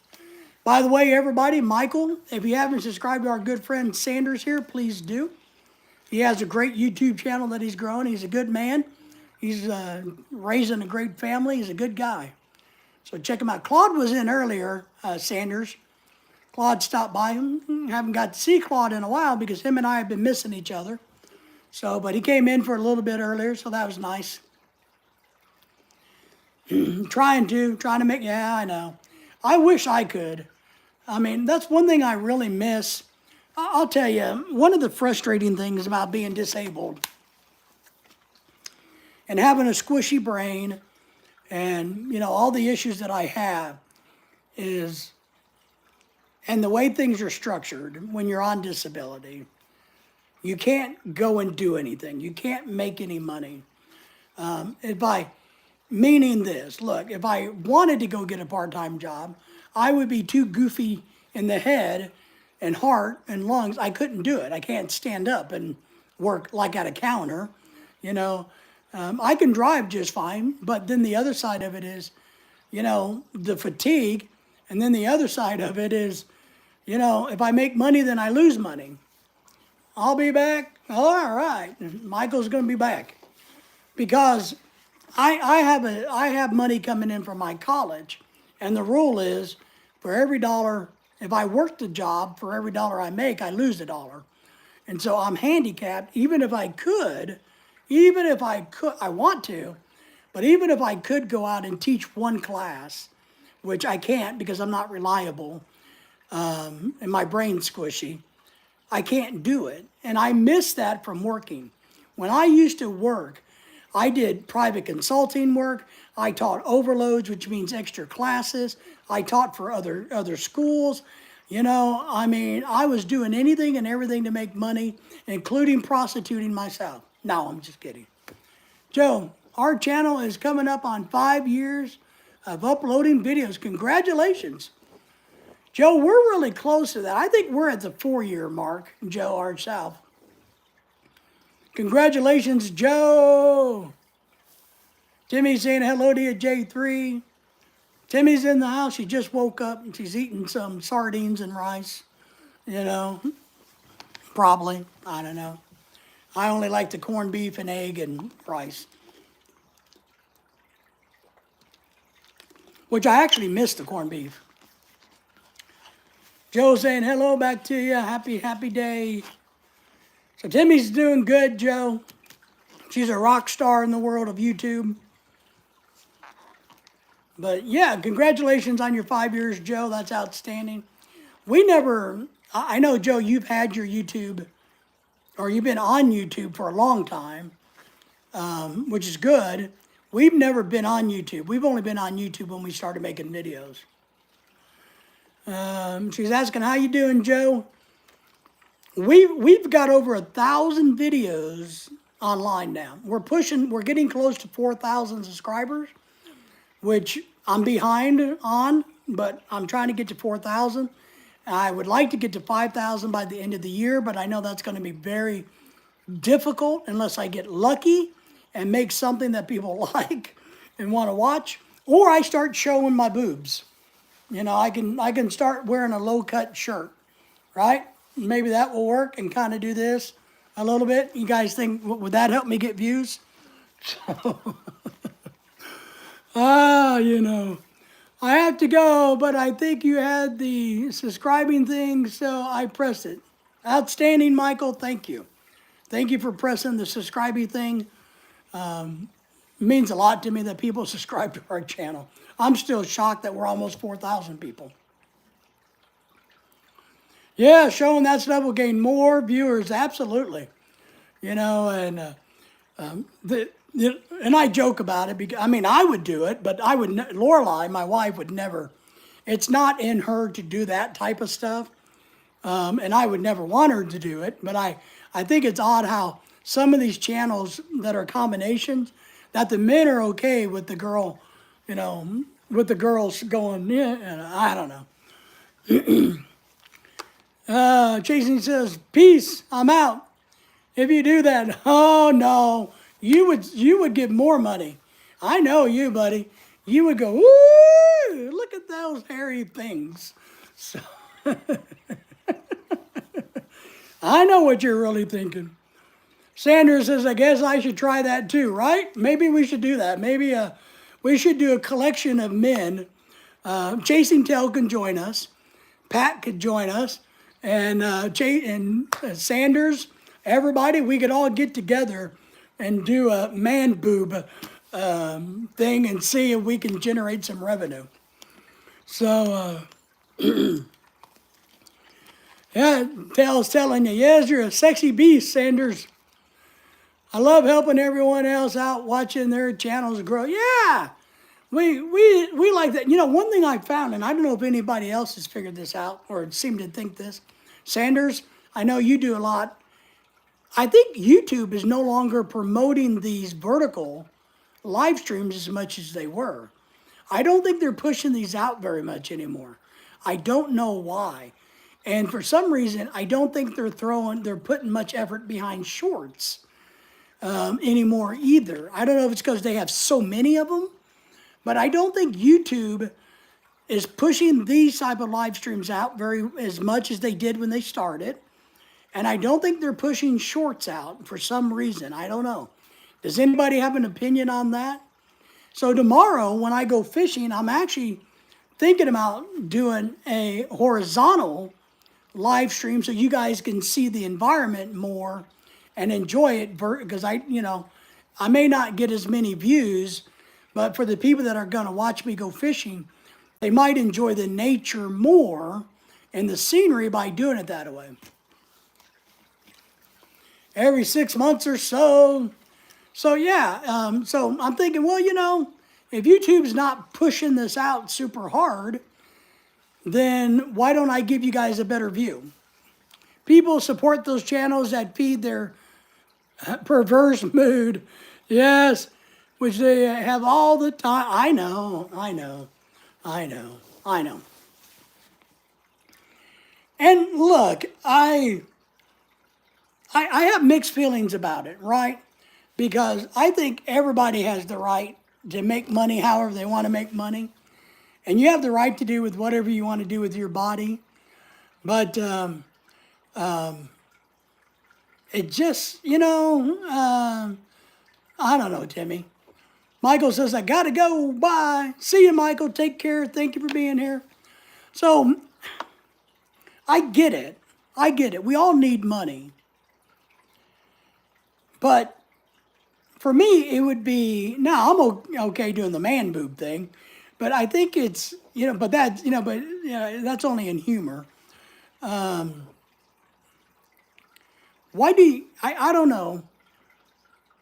Is it worth cheapening yourself, what I consider cheapening yourself for a dollar? You know, I don't know. You kind of got to wrestle with that. And I understand that people do it every day. Cats the way to go. Yes.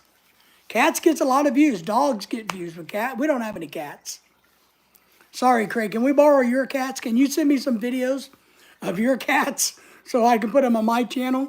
Maybe we can do that. Hey, Jose's in the house. Good evening, hosts and tubers. How's things in your part of the country, buddy? Appreciate you coming in. Thanks for the thumbs up. So we already got a super chat tonight, so we're having a great night. We're off chasing tail. Gave us some money to buy Lorelai some beans. We're going to buy some beans. Good times, nice. For a woman that has self-respect and dignity would never do that. Correct, absolutely. Sharing ourselves publicly for the sake of money. Yeah, that's kind of my thing is, I don't think we should get mad at anybody that does that because maybe their compass is not aligned with ours, and I think that's okay. Yeah, social media, I get it. Because look, you got to remember my background. I've been around a lot of different people. And I know not everybody thinks the way that we think. There are people that truly, don't have the same rationale as most of us. So Sandra says, I got to run. Why are you running? Why don't you drive? You got a car, so. But here's the other side of the coin, Timmy, is this. Guys, girls, the other side of the coin is, for me, the men. Are the men, okay, why would you give somebody money for shaking their boobs that lives half the world away, that you're never going to meet, you're never going to see, you're never going to get to sleep with? Why would you do that? Because if you're doing it, or if the host is doing those things to collect revenue, isn't she doing that to every guy? So it's not like you're special. It's for these guys out there. You're not special. You're one of 100. Who's dumb enough to give her money. Do the guys think that they're going to be that girl's boyfriend, or they're going to? What do the guys think? Does anybody know what the guys think when they go to those channels, when they visit that? What are they thinking when they go, oh yeah, she's hot, I'm going to give her, a bunch of money, and I like the way she wears those t-shirts without bras. This is really good stuff. What are they thinking? Because, or do they just live in their basement? It's because it entertains their perverse mood, maybe. I don't know. Craig says, fantasy. Easier than dealing with their real life Okay, Craig. Okay. So they're living the fantasy of a girlfriend or a woman that likes them. because it's not reality, because their reality is they're probably living in the basement with mom.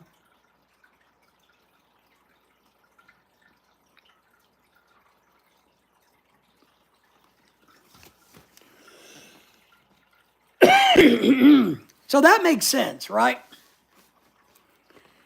And look, and I'm a big believer in if you have money, you're welcome to give it to anybody you want. I think giving money on YouTube is perfectly fine. Super chats are great. PayPal's great. I think I have a right to do anything I want to do with my money. I just do. So people who's live in that fantasy, they have the right to do it. But it's just, I don't know what channel I want to see before I say anything. We're not telling you the channels. One of them is that uncle channel that has those perverse little girls on it. He's always around these little girls. I can't remember his channel name. Pat knows. Uncle something, but he's kind of creepy. I know, chasing tail. But with Raccoon, tell me how good the Wiggle is. Wiggle, wiggle, wiggle. The Wiggle channel. Maybe that's a good channel name, right? We should start a YouTube channel called the Wiggle channel.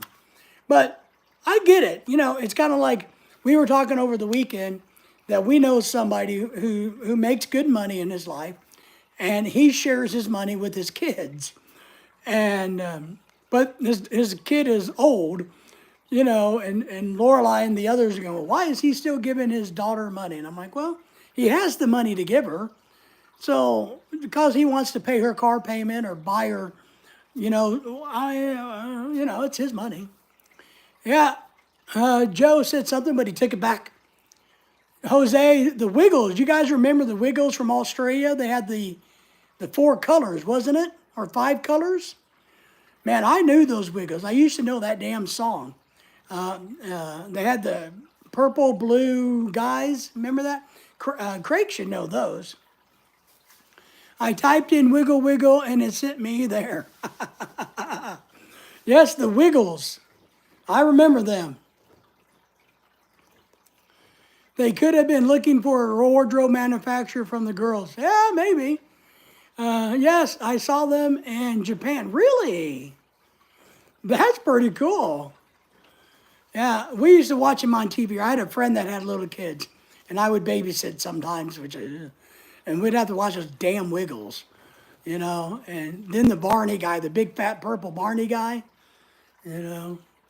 So yeah, put the Wiggles on.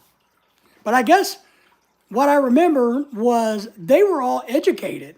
They had degrees in early childhood education. One of them had a doctorate. And so they actually knew what they were doing and they made a fortune, but they used their educational backgrounds to be Wiggles.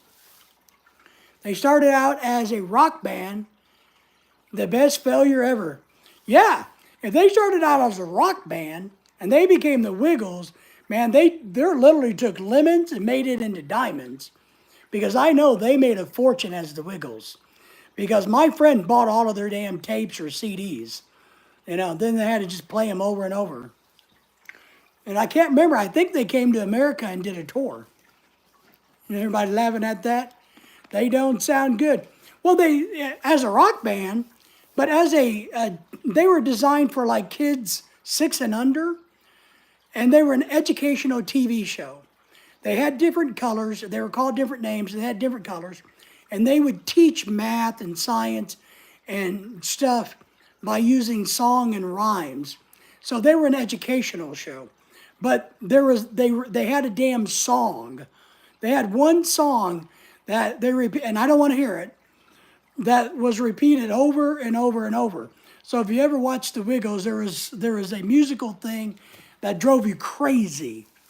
But if you took that away, it was a pretty good little educational show for children.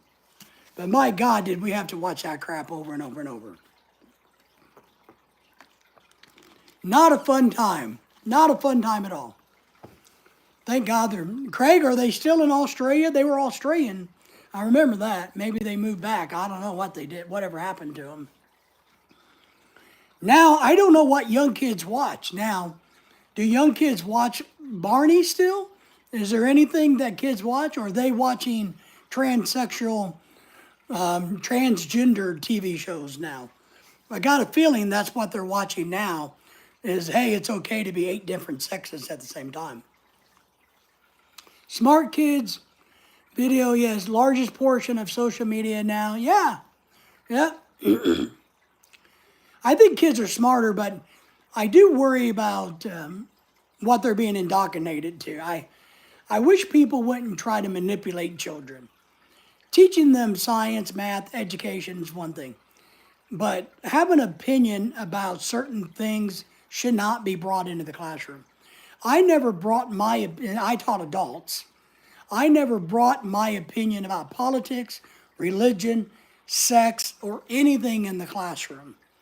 When you're in a classroom, if you're teaching English, it should be all about English. You shouldn't slide in some secret little hidden message about how much you hate the government, or how you got to have a rainbow flag everywhere. You shouldn't do that. You should stick to the topic, teach the topic, and then go home and mind your own damn business. Oh man, maybe I was a horrible teacher. I don't know. But I never brought in, and if students brought things up, I would just move past it. Not going to do it, not going to entertain it. We're not going to have a debate and waste time in my classroom talking about whatever the government. Now, when I taught federal regulations, it was a different story. But we didn't get into politics.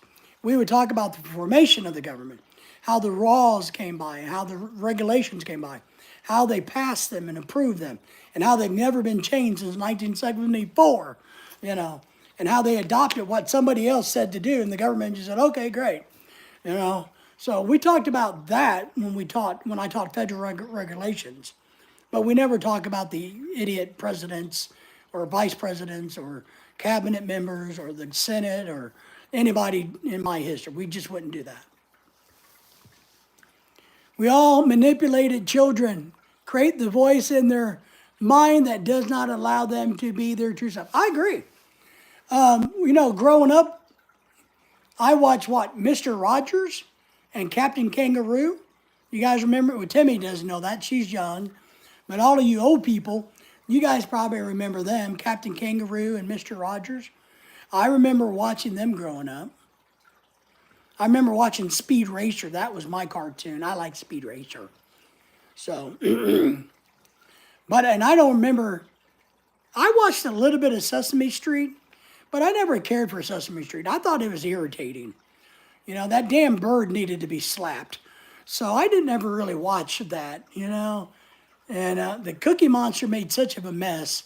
And that pig, that pig needed her ass kicked. That's what needed to be there. And that poor frog, man, was that part of Sesame Street, that frog? Or is that something else? But I feel bad for that damn frog. But that pig needed to be slapped around. That was Brother David Cartoons, what's his name? What was that? The one I was talking about a second ago was Speed Racer. Big white horse in the house. Hello to Craig Parrish. I was just letting my nephew know that less than an hour ago, I told him to be himself. Woohoo!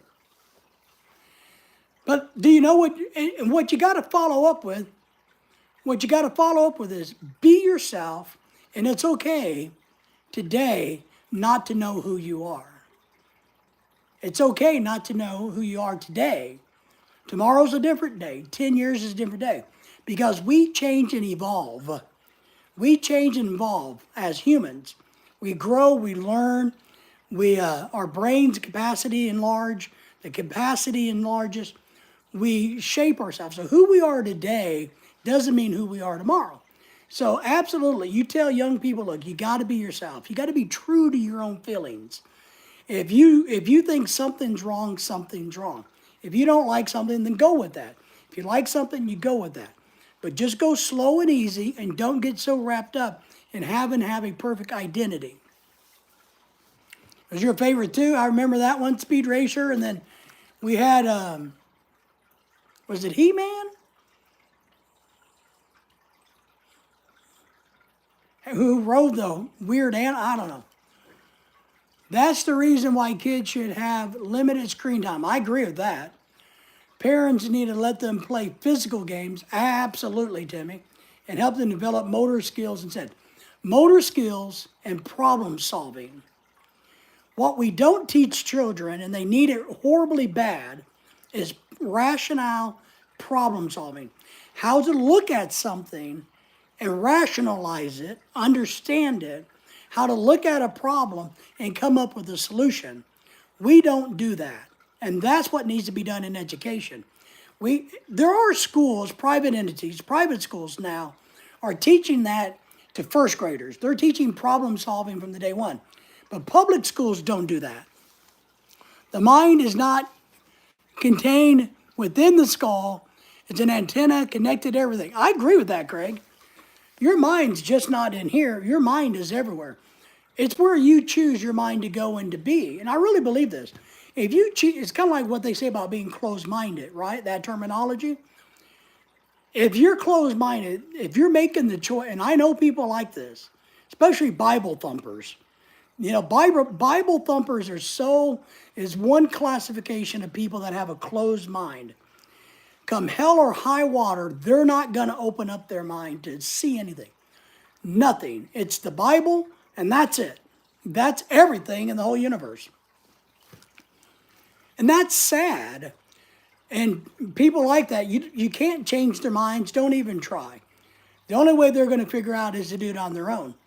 But what we need to do is teach our young people to think outside the box, to look at the stars, to look at the earth, to look at the water, to see things beyond everyday items. And look, religion's great. Religion has its place, and I'm a big fan and supporter of every religion there is.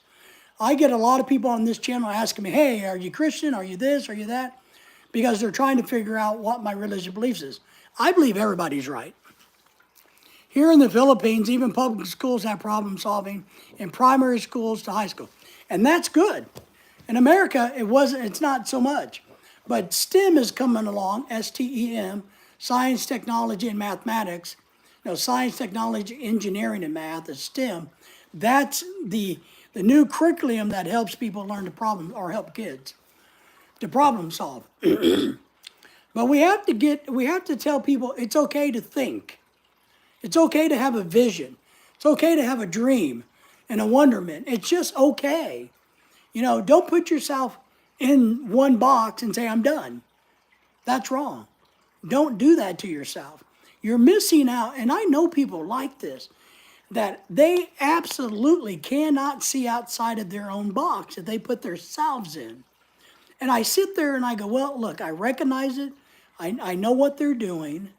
I feel bad for them because I know that there's so much more. I don't know everything, but I know there's so much more out there in the world, in the universe, that if you open up your mind, it's like traveling. We tell expats, I tell them all the time. I tell young people when I was teaching this, because, I had students anywhere that were old adults like me who's trying to get an education or earn skills or whatever it was versus the 20-year-olds. And I would tell the young people this, and this is something I repeat to people that want to meet a Filipino, is out of college, don't go get a job. Or if you do, get a job that allows you to travel to other countries. Because when you open yourself up to traveling the United States, like maybe a traveling nurse, or you work yourself into a company where you go to Germany or Sweden or, Chile, South America, wherever it may be, your mind, whether you like it or not, your mind expands.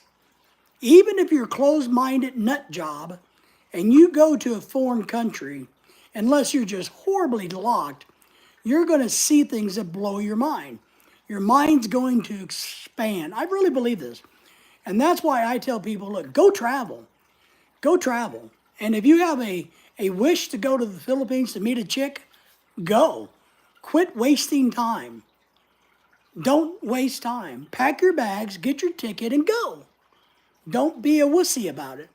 If you want to go to Mexico, go to Mexico. Go, go, go, go. And I would tell young people, don't go to work, go travel. Figure out how you can experience the world. Seeing the world outside your comfort zone. Absolutely. And there's nothing wrong with that, right?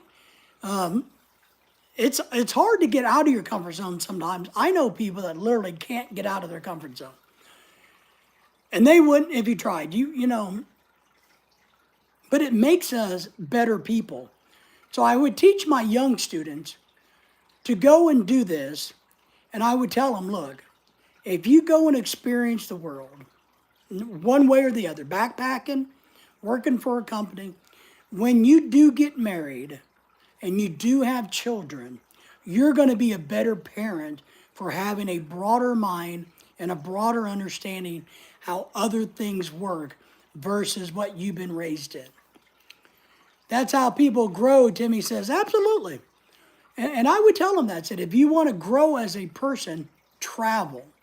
And I had a lot of people that went through, because, you know, the nursing degree program at our college, a lot of them would come through one of my courses. And I would tell a lot of the nurses, look, go be a travel nurse for a couple of years. You're going to make 30, 40, 50 bucks, $75 an hour. You're going to make a shitload of money.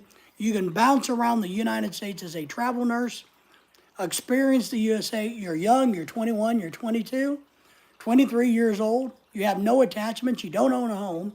Go travel. And then when you're ready, you might find that you love Portland, Oregon. And this is the place in the world you want to be.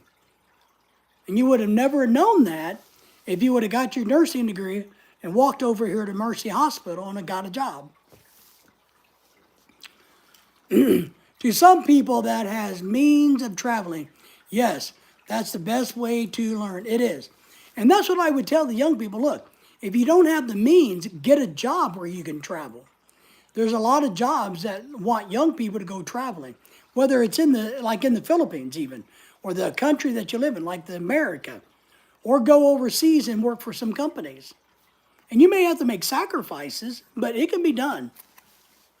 Craig says, have to question your mind, doesn't always provide the best information, interpret it, accept, and move forward. Breaks the control it has over you. I agree.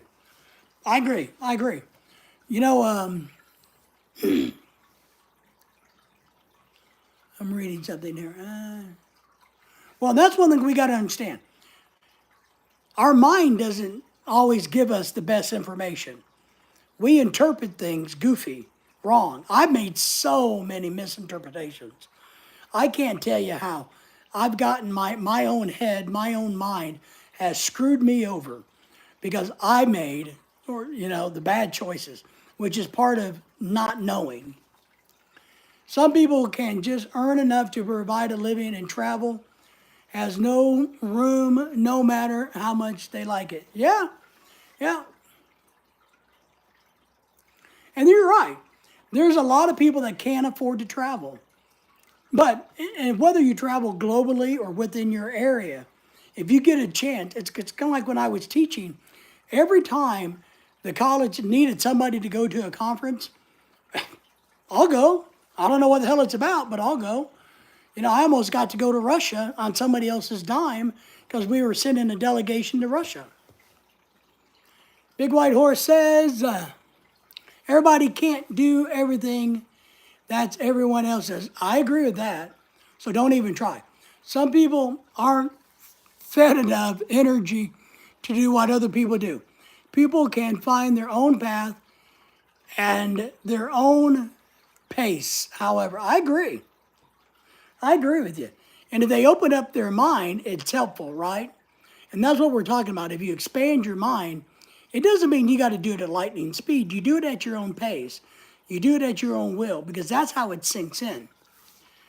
And here in the Philippines, even a janitor needs to be I know, that's so stupid, college degree holder. And heck, the salary is just dang 500 pesos a day. I know. Enough to make a living barely enough, right? I know.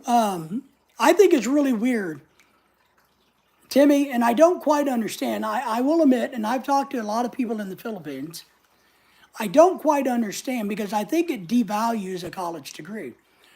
If you're janitors, even a janitor, and there's nothing wrong with being a janitor, trust me, there's nothing wrong with it. If you got to have a 4-year degree to get a job at Jollibee, which here would be like McDonald's, which would be the low man on the pole job, doesn't that cheapen the degree? If everybody has to have a 4-year degree to get basic jobs that make minimum wage, to me, that means that the degree isn't worth anything. It's just not. So it kind of cheapens it. And it makes, I get it that it's an incentive. Oh, I got to have a job to be a degree to be a janitor. So I'm going to go to school and get a college degree. But is it really any good? Can it do me any good? Do they walk away with a 4-year degree and go, damn, you know how much I learned and how much I'm going to be able to turn that into dollars? Or do they go, oh, I got my paper, now I can go be a janitor? It will change if the people start to think for the country to be better and stop defending the political choices instead. I agree. What I think is this. I think the Philippine people need to expect better. And look, we lived in the Philippines. We love the Philippines. We may live there again one day because it's one of the things we gotta figure out. The sad part is extracentric sense was known throughout all of the ancient cultures, yes, told to us it's BS, and yet now science is proving the power of thought through physics. Wasted 1,000 years. Yeah, 100,000, 10,000 years. Yes, I agree, Craig. I mean, but what the Philippines needs to do is expect more of themselves. That's one thing that I was disappointed with in the Philippines. People didn't expect themselves to have better, to do better. They didn't want, maybe they wanted it, but they didn't put an action plan in. They didn't want to, because look, I'm the only one that can make myself better. Physically, mentally, financially, I'm it. But if I choose to do nothing, then nothing happens. And that's one thing that made me sad about a lot of the people that we know in the Philippines. They choose to do nothing and just take their situation as is, as an absolute.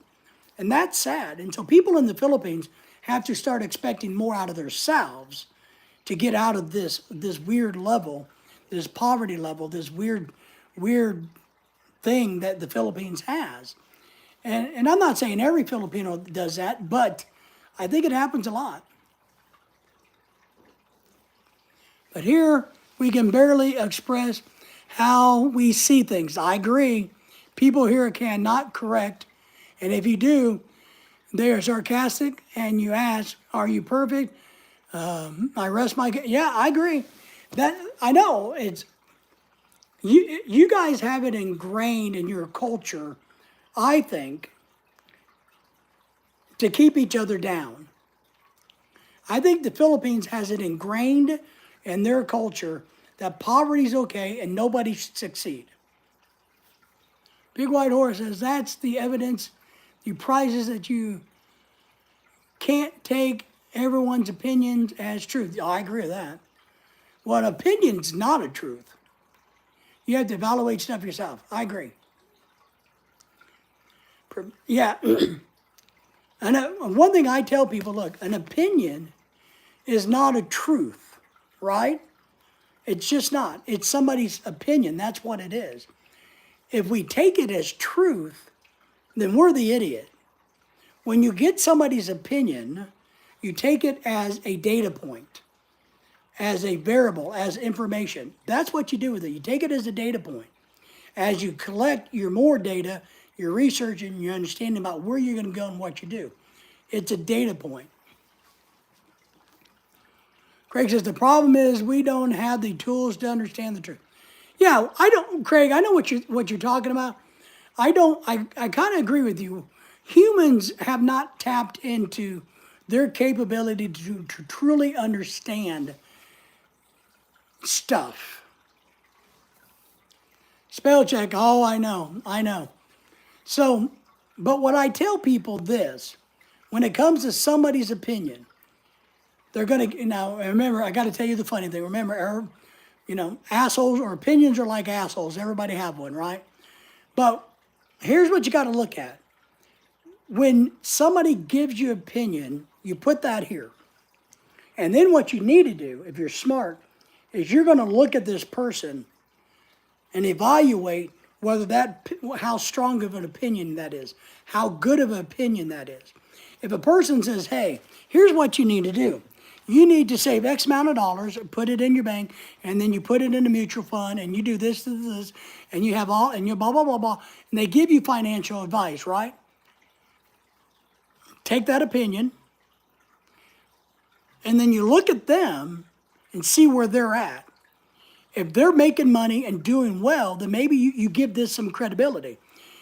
But if they're living in a shithole or mama's basement and they barely have a job and they can barely make money and feed themselves, their opinion gets less and less credibility.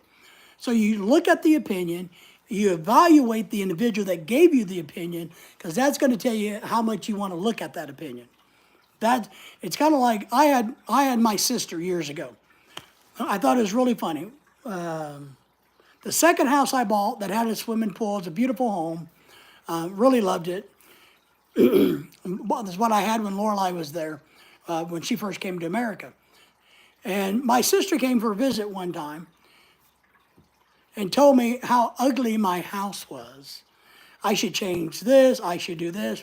And I told her, and this is the point. So I'm getting her opinion. Oh, that wallpaper, I didn't ask, but she's telling me her opinion, that wallpaper over there is ugly. That color, that doesn't go. But this person never owned a freaking house. She's never owned a house in her life. So how can you give me advice about my house? Because I own a house. I bought the damn thing. But you've never even owned a house. So somebody who's never owned property, never owned a home, is going to give advice about property and home ownership? That doesn't work for me. It doesn't work for me. It doesn't work. Now, I got friends that are filthy rich here. I got several friends that have more money than, you can imagine. Pat says, that's right, Brother David. That's right. True. Yes. So, the people that have a lot of money, I listen to when they talk about business and finances. The guy who's been married for 50 or 60 years to the same woman and has had a great life, when he's talking about relationships and marriage, I listen. But the guy that's been divorced 8 times, can't keep a woman, who's a drunk, and he's going to give me advice about relationships, it's not going to happen. We have time. Most universes are total chaos. Not universal. We are blessed with a real stable one. Stable universe? Yes. I never give advice on big expenses. I know how money moves. Yes. Well, I don't give advice unless I'm asked, except for on YouTube. Obviously, I'm giving advice now. I give advice like this all the time. If you don't like it, I don't care. So, but in my other world, I don't give advice unless you ask. And then I'm trying to teach Lorelai this, because Lorelai gets excited, and she's a girl, she's pretty, she gets excited and wants to share her thoughts and opinions. But here's what you do when somebody asks your opinion. You get them to talk about the subject matter. Like if maybe your young son, who's 20-year-old, wakes up one day and says, Dad, I'm thinking about proposing to Mary Sue because she has really big boobs. So, and he wants your opinion. What do you do? And I know that's kind of a funny one, but you sit down. Well, I know what most men would do, so we're not going to talk about that. But what you do is you sit down and say, okay, son, tell me what you're thinking. So, and then you let them talk, whatever the topic is, banking, houses, shoes, I don't care. You let them talk about it because the answer they're looking for is in what they're going to say to you. You know, he's going to say, well, I'm thinking about marrying Mary Jane or Mary So, whatever the hell her name was. You know, and I'm going to propose, and I think she's the right girl for me. And say, well, what makes her the right girl? What's about it? You know, you get them talking, and then you're going to find out, well, all he likes is her big boobs. So you might have to say, you know, maybe it's not, you know. But the answer is in the discussion of what they, the person asking for advice, is wanting. What they want to do is in their discussion. And I live in my deceased dad's house. There's nothing wrong with that. I don't have a problem. I think that's a good thing. Advice costs $140.99. That's right, David. That's right. You know, if you want my real advice, Craig is right. $149.99, super chat or PayPal, and I'll give you all the advice you want for free. I'll even look over documents. So, but that's one thing, because I've had a lot of students, I learned this over the years, saying, well, you know, I got an opportunity to go to this school or to do this or to do that. And I would sit down with them and say, well, give me more information about this. Tell me about this. And you just listen to them, and what they want to do is in that discussion. And then a smart guy like me will say, well, I think you ought to go to Princeton because that sounds like where your heart is. You're more excited about going to the University of Princeton than Stanford or anywhere else. So I would encourage you to follow that and do that. That's the best way to give advice, because then it's not on you, it's on them. Chasing Tail says, plus a tax. Oh yeah, you gotta have the damn tax. And I'm gonna ask for 10% tax and a 30% YouTube charge, right? You know, 30% YouTube charge and a 10% tax. So what does that make it? Somebody do the math of $149.99 plus 40%. So can anybody do the math on that? So, you know, it shouldn't be that hard. You know, 10% would be $14.99 or $15 times 4. That's your percentage. So, well, that's my belief in opinions. Is, you know, it's kind of like the same thing when somebody gets really pissed off, and they're just pissed all hell, and they're just don't argue with them, don't talk to them, sit there and listen. Let them. I call it running out of gas. I would do this. Now the good thing is my wife, when she gets mad, she just shuts up. So 210. I like it, Craig. Now it's 210. Woo-wee! Tax and surcharge included. But if your wife or your child or somebody at Walmart gets going on a rampage, now you just let them run out of gas and then punch them in the face. No. Let them run out of gas, and then you'll be able to get your thoughts in, or your side of the story in, or whatever it is. Because until they run out of gas, they're not listening to you. While they're running their mouth, they can't hear what you're saying. No matter how loud you get, they're not going to hear what the hell you're saying. Timmy says, my neighbor advised me yesterday to apply a job in the town. They give 300 pesos salary per day for 10 hours? Holy shit. Working hours. I do nothing here. I stay inside the house. Yeah, that sounds like a shitty job. 300 pesos for 10 hours? Holy crap and butt farts. I know the national minimum wage in the Philippines is, what, roughly $8 a day? Is that right? Am I close to that? Yeah, like hell, I make more honey than, yeah. If I was a girl, or if I was a guy in the Philippines, or a girl, maybe that's why so many of them do the boob YouTube, because they can make, you know, that 4 times that, 5 times that in an hour. So maybe we answered the question about the boobs. I just laugh. I don't want to brag myself. I know, you know. And that's the key. The other thing I tell people, some more advice, free advice tonight. unless you want to donate the 200 bucks. The free advice is this. Who cares? When somebody tries to give you advice, just let them and move on. You know, you don't have to try to correct them. Say, no, no, no, you don't understand. I don't need that job because blah, blah, blah, blah, blah, blah. Don't do that. Just say, oh, well, thank you for the information. I appreciate it. And move on. Worst thing you can do is have a big dialogue about advice that you don't want nothing to do with. Don't have a dialogue, a conversation about it.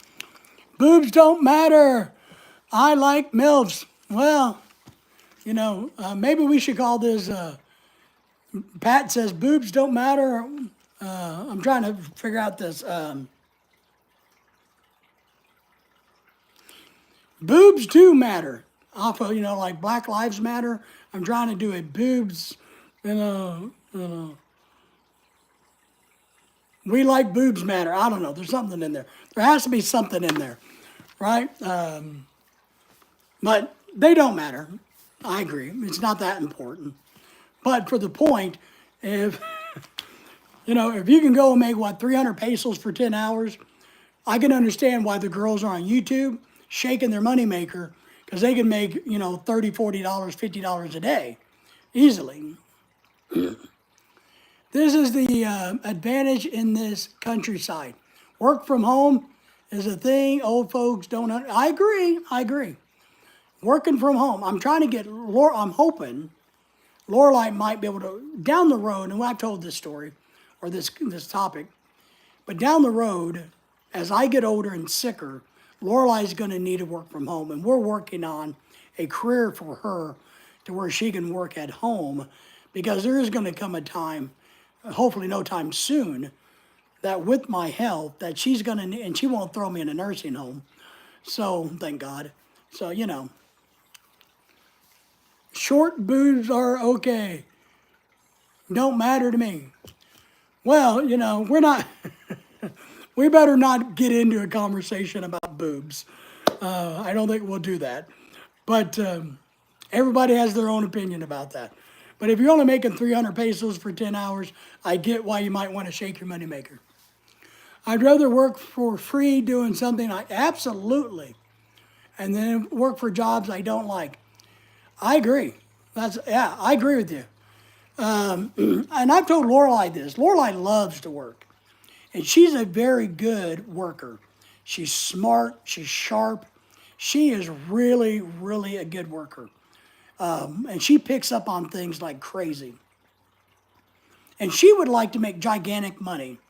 And I get it. I like for her to make gigantic money too, because then I get to buy more toys. But I've told her, we're lucky enough that I know she wants to work, and it's good for her future, because every day she works, she's putting money in her 401k and buying stock and all of that stuff. But I've told her over the years, I said, look, to me, it doesn't matter how much you make, because I want you to be happy. I would rather you have a job that you enjoy going to and make a whole lot less than a job that you hate and make a whole lot more. Because the money's not worth being miserable. It is not worth being miserable, folks. Your happiness doesn't come from the dollar, it comes from within. And we can't be, happiness is not something we achieve. It's something we bump into. Understand this? We can never achieve happiness, but we can bump into it a lot if we're lucky, and here and there if we're not. That's what happiness is. So I want her to be happy. If she's happy being in a corporate environment like she's in, making good money, doing cool, you know, being in that hustle and bustle, that's great. But if she wanted a job making $10 an hour, I don't know, working at a grocery store, stocking shelves, if that made her happy, I could give a crap. I don't know, you know, it wouldn't matter to me. She wanted to go hang out in an Asian store all day and sell rice noodles. I don't really give it, because I know they don't pay well. I don't really care, as long as she's happy.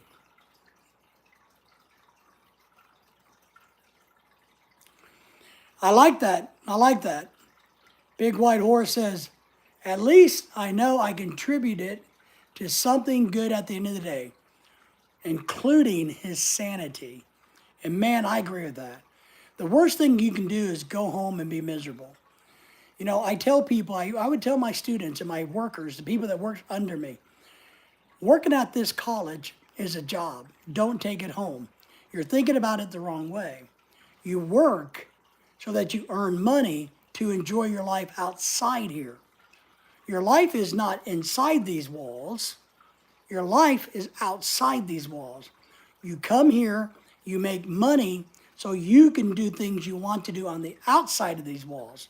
And I preached that for years at the college because our college we had people they would want us to get so wrapped up into the college and the bullshit and the drama and the crap. No, stop. I don't give a shit. Give me my paycheck and let me go home. You know, and that's what we got to do with our jobs. If you work at Walmart, it's a means to an end. It's a means the way I can pay my bills, that I can rent where I want to live. I can buy this. I can do that. I can put money away. Whatever it is I want to do. I want to smoke crack and look at boobs all day. It doesn't matter.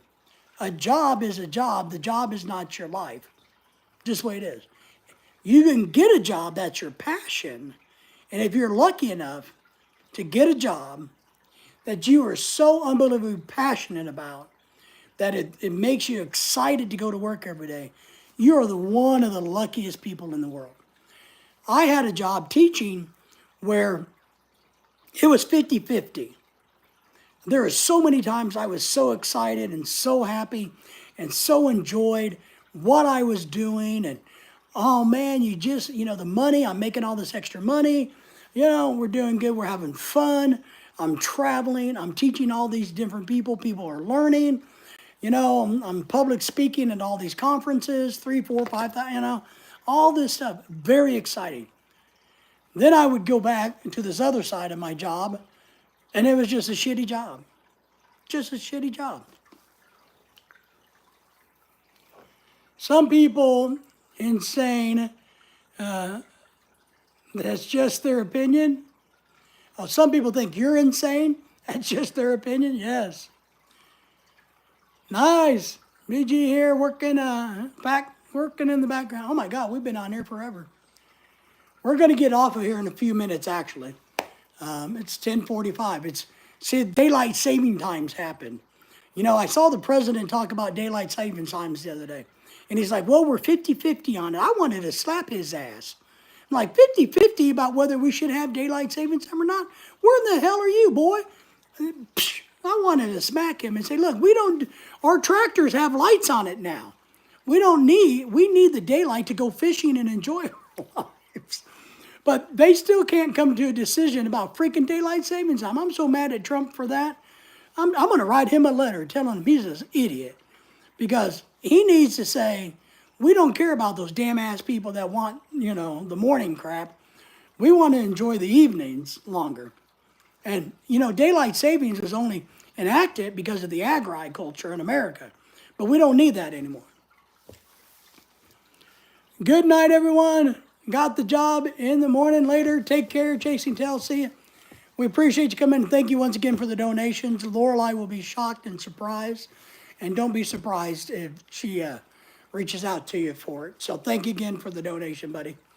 So, all right. So it's 10:43 here. Let's start winding this down so we can get off of here. But now it's daylight savings time. So it's really 9:43, but it's 10:43. So that's why we're so late, because it's really 9:43. Or it's really 10:43, and it never really was 9:43, depending on which way you look at daylight saving time, which is stupid. How many other countries do daylight saving time? Does anybody know? Craig, let me ask you a quick question. Do you guys do daylight savings time in Australia? I think the answer is no. Bye all, nothing really matters. Tarzan, stage left, absolutely. Thank you, John. No worries, David, take care. Thanks again, Chasing Tail. Take care, Chasing Tail. Everybody say bye to everybody. But Craig, if you're still there, do you guys have daylight savings? No. Damn daylight savings time. I'm going to make a rule, but I'm not the president. So that's the, I was so disappointed to hear that. Well, we thank everybody for being here. Remember, if you see Lorelei on Facebook, her blog, and or you see her go live on YouTube, make sure you say happy birthday. In it now, October to April. You have it too? Damn. Well, that blows my theory about no other country in the world was stupid enough to still have daylight savings time, Craig. That blows my. I was going to write to Trump and say, you realize there's no country but us that do this. But now that I know Australia does it, I probably lose my argument. So that won't be good. I hate it. We start yesterday, and we'll go through some other time. I don't know. But all right, everybody. Pat, thank you for being here. Big White Horse, thank you. Chasing Tail, we appreciate you as always. Big John was in the house in the background. Craig, appreciate you. Timmy, appreciate you. Let's see. And Chasing Tail, appreciate you. Everybody else that came in, thank you all. My dog knows I'm getting off of here, so she wakes up because when I get off of the live stream, she thinks she's going to get fed. She's going to get a little food. So every time I start saying goodbye, my dogs perk up and go, "Oh, he's getting off the live stream. We're going to get something to eat." Take care, Pack, and thank you for the chats. Thank you all for the thumbs ups and all that good stuff. Take care, everybody. We will see you guys hopefully tomorrow. Get some rest or stay up all day, whichever you want to do. See you guys.